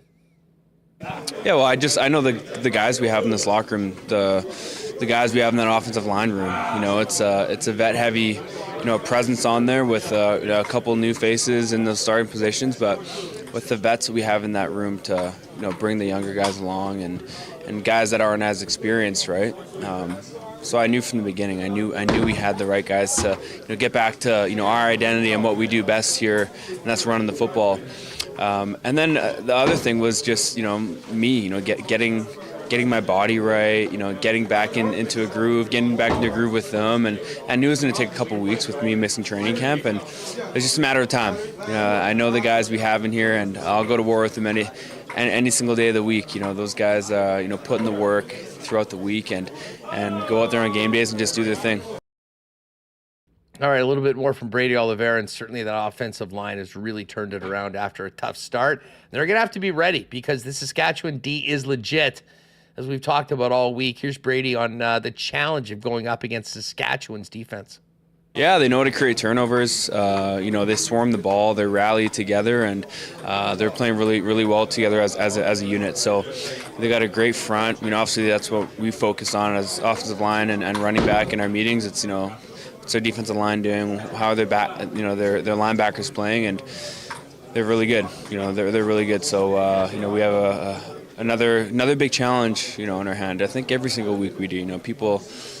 We have a good unit, and these other teams in the league have great units, right? So it's two good units going to battle, and that's exactly what we want. We want there to be a challenge every single week, and for us to go out there and put our best foot forward and go out there and dominate. All right, Brady Oliveira, and one more from the Bomber Bulldozer. Brady, big-time runner, but also a big vibes guy. He talked about just this feeling in the locker room after getting 2 wins in a row after a very tough month of June. It's built a whole lot of momentum and just a lot of good energy and good vibes around here. We said that even when we started slow this season, right? But have faith, stick with us. We know the guys that we have in this locker room. We have great guys in this locker room. We have great coaches that prepare us every single week. So I knew it was just going to take a little bit of time, and we're starting to get this thing together, and things are rolling right now. So the vibes right now are definitely good. People are enjoying coming to work and having fun with one another, and we got to just keep this thing rolling. So there's Brady Oliveira, and Reem, I imagine we'll see a lot of Brady Oliveira. Certainly if things are going well for the Bombers tomorrow night when the team kicks off the second half of the CFL doubleheader at 8:30 p.m. Yeah, I'm excited to see this big rivalry matchup. Love doubleheaders. Would have loved to see a game tonight on the schedule as it is MLB All-Star break, but tomorrow night, 8:30, and yeah, when he's running, it opens up the passing game. When the passing game is going, it opens up the run game. It was great to see the way they ran the ball against Ottawa, but I think you want to see a more balanced attack, and they're certainly coming along, and I wonder how this season is going to end us, because we're just seeing the more reps that they get, and they talked about Pokey Wilson getting reps, Zach getting reps, the better they're looking. And again, they basically didn't have a preseason. As you said, Brady was hurt too. Guys on the O-line were hurt, and you're just seeing them come together more as a team. And it's only a 9-team league, and you're 2-4, but you're still right in it. So a big one when you can knock off Saskatchewan and gain a win for yourself here tomorrow night. Yeah, no doubt. Hey, by the way, I meant to do this a little earlier, but a special happy birthday to my mom, a avid listener, our longest fan of the show, dating back to the shower curtain days. So love you, Mom. Happy birthday. Hope you have a great one today. Remo, I also needed to ask you for your, do you have a take on, I'm just looking at the chat and everyone talking about burgers, and then it's moved on to Fat Boy conversations. There is a food section in the WST Discord, which I'm sure will be popping later on. But hot dog, you've got a hot dog craving. Do you have a go-to spot? I think it's just buying a pack of Winkler Meats dogs and barbecuing them at home. Do a little fried onions, mustard, throw in some, what they got, the almonds, pickle slices. I think that's the move for me. It's summer, grilling time. You got the chicken, burgers, but you need the dogs. Shout out to Winkler. I'll say Winnipeg Old Country is pretty good too. Yeah, but those are very good. The Winkler with they got the Bomber logo on it. That's my go-to. The Winkler, I mean, if you like the dogs at our sporting events, I mean, you're all over Winkler Meats, because they had the original Diamond Dog at the Goldeyes. Yeah. the Jet Dog, and I will say the big toasted Jet Dog, I mean, is as good as any hot dog you will find anywhere. The toasted bun takes it to the next level. The fried onions, as you mentioned, it's great. There's a lot of, like, Pete Footup was with me on VJ's. And the thing why I love going to VJ's or Dairy Whip or any of the kind of the traditional Greek burger dog joints is that chili meat sauce. It's the one thing you don't really have when you make it yourself, but it was great. And then the Dairy Whip. Yes, Dairy Whip is on, no, not on St. Mary's. The Whip is on Marion, right beside the Marion, if you will, if you ever pop into the Marion for a cold beer or some entertainment. Half Moon, T. Conopoli's throwing up too. That is up there. And then plenty of other, there's another Half Moon vote, another one for Dairy Whip, another one for VJ's. And then, Collier. When did Collier close? Probably 6-7 years ago. Maybe up on Main more. Street, Yeah. maybe even more. That was always a treat. When you got out to that part of town, you had to go there by. And then we just started talking about the ballpark and the food there. Mike Wynn claims that the ballpark has the best poutine in Winnipeg. And I will say I did sit with Mike at a game when he had it. And it did look amazing. I just have a tough time getting poutine when there's so many other things to get at the ballpark because it's pretty much regularly available. And then, oh my God, we'll later on another slower day for sports news, we'll get into Fat Boy conversations, and we can make that happen. All right, let's get to the Coolbet lines before we're done, because you've had some wild line movement in these CFL games this week, and it hasn't been the game that I thought was going to move. Starting off with the early one tomorrow, the Red Blacks opened as 3-point favorites, essentially a pick'em with the home field advantage. Chris Jones has been fired. These teams just played on Sunday, and the line's down to 1.5 for Ottawa. I mean, I've been picking Edmonton for a while, and they've been good if you've been picking them against the spread, although they lost last week. I'm hitting them on the money line, though. I think Edmonton, I can't believe they haven't won yet. Maybe getting Chris Jones out of the building will help them make it happen, but that was a real tight one. It could have gone either way last week. I think Edmonton gets it done, and I'm maybe not surprised that number's come down a little bit, although they still are 0 for the season. Yeah, Edmonton, maybe they get that new coach bump, and a lot of people calling for Trey Ford, but I think MBT, he's been much better than I expected. He didn't turn the ball over, didn't throw any interceptions in the last game, but they gave up 480 passing yards to Drew Brown. They got to get this defense figured out in Edmonton. I got to make a pick in the EST contest. Might go with the home. I was like one of the few people to take Ottawa last week. Maybe I'll ride with them again. I think it's tough to beat a team twice. Edmonton's ready for a new coach bump, I think. So might as well take the plus money. Total in that game is 53. They put up 71 last week. I don't think it might be as high scoring as the game was last week. Now, we got the Bomber Rider game, and I was completely off on Monday's Lock Shop. We were guessing the lines. I thought it would be Saskatchewan -2, Saskatchewan -1. It was Bombers -2. But the line has now moved. It was 2.5 yesterday when we did the show, Remo, I believe. It's now 3.5. And this is reminding me of last week against Calgary, where the line just kept drifting more and more towards the Bombers. And, you know, what's wild is you could have taken the Bombers at -2 earlier in the week and now can get Saskatchewan plus 3.5. Like, I don't think either of these teams run away with this one.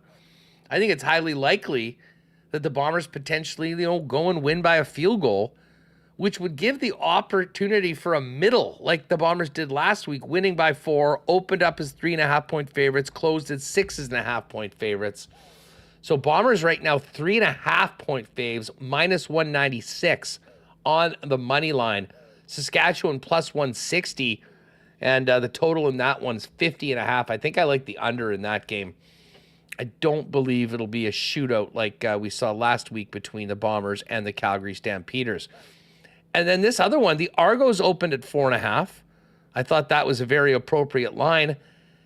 Despite being 0-5, The Ticats are plus 2.5. Kind of bizarre that the teams that are getting the most support are the two teams that haven't won yet so far this week, Rowan Edmonton and the Hamilton Tiger Cats, who are now 2.5-point dogs as opposed to being 4.5 when the line opened. Yeah, I'm really surprised because Hamilton's defense has been pretty bad. And I know Bo Levi Mitchell, you look at the CFL stats on the season and he's up there for yards passing. But that's just because their defense is so bad. Teams are sitting back and letting him throw underneath. And that's exactly what happened last game. BC went up a ton. So he just had to throw all game. And he's really, you look at his stats, you think, oh, Bo Levi is this great quarterback. But it's just, that's how the game script has gone. So I would jump on Argos minus 2.5. I don't buy Hamilton at all. I was taking Argos 4.5. So again, I think good time to get in on the Argos then right now. I think so. Less than a field goal. And then the one line that hasn't moved is BC minus 4.5 in Calgary. I thought that would be around 6.5 when it opened. It hasn't. I definitely do like BC, and we'll put together a partner parlay for the exclusives for tomorrow's lock shop. If you're at Coolbet, check that out. Don't forget, for CFL picks, you have one bet a weekend to use a free 20% win booster. So make that your best one.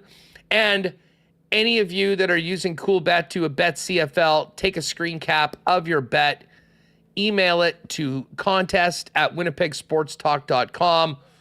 We'll add a couple more qualifiers next week, along with Mark and Scott, who have 2 entries. They've been picked twice now because they've actually had quite a few entries in. Cowboy, Joey Panks, Keith Dirksen, amongst the other qualifiers for our marble race in early August. Winner gets the trip with us on the 1930 crew tour to Regina, transport to and from Winnipeg to Regina, 2 nights hotel, tickets to the Labor Day Classic, courtesy of our friends at Coolbet. A slower day today, Reem, but tomorrow's game day. And we'll have more coming up from the Open Championship. And then next week, we'll get to talk Olympics. It actually gets going on Wednesday. And considering how slow this week was, just as far as just general sports stuff, with baseball being down and the soccer finishing on the weekend, cannot wait to have the daily action from Paris for the Olympic Games.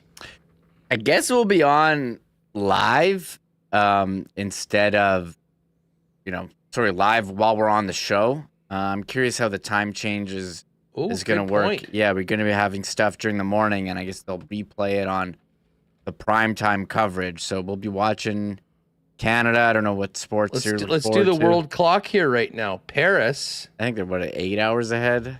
I think it might be less. Like Paris. It's 10:06 there. So yeah, 7. 7 hours. All right. So yeah, so some big primetime games. Man, we could very well have like Canada basketball games happening while we're on the air, following along. So anyways, that'll be quite fun. Looking forward to that. And but most of all, looking forward to getting things going tomorrow, continuing to follow the golf, and of course tomorrow, Bombers and Riders in Regina. Tonight, as I mentioned yesterday on the show, if you're looking for something to do, slow night, come by. I believe it's the Franco-Manitoban Cultural Center, 360 Provencher. For the Wrestling United event, I will be doing color commentary along with Dave Patrician, who will be doing play-by-play. We'll be getting into the ring for a fun interview with the Mecca, Shane Madison, finding out what dastardly things he's up to. But I love the indie wrestling events. It's going to be fun to be a part of that. And then back at it for a big show tomorrow, and then there'll be a Super Spike event on Saturday. So busy next few days. Cannot wait for it. That's going to do it for us. Thanks again to all the sponsors that make WST happen each and every day. Make sure to join us tomorrow, 1 p.m. We will have Bomber Talk. Ed Tate will join us from Regina. We will have Ken Wiebe with the latest on the Jets offseason. He sat down with Scott Arneal yesterday. We'll get into that. And the return of Hacksaw, because NFL training camps are open. The NFL Notebook is back. That to come. And, of course, a Friday marble race. For Michael Remis, I'm Andrew Paterson. Thanks for hanging with us. Don't forget to check out the latest edition of CFL 110 on your podcast feed or over at the WST YouTube channel. and we'll see you tomorrow at 1 to kick off the weekend right here on WST. Have a good one. Oh my God! Oh! Shut it down! Let's go home! Thanks for tuning in to Winnipeg Sports Talk Daily. Make sure to subscribe on YouTube and your favorite podcast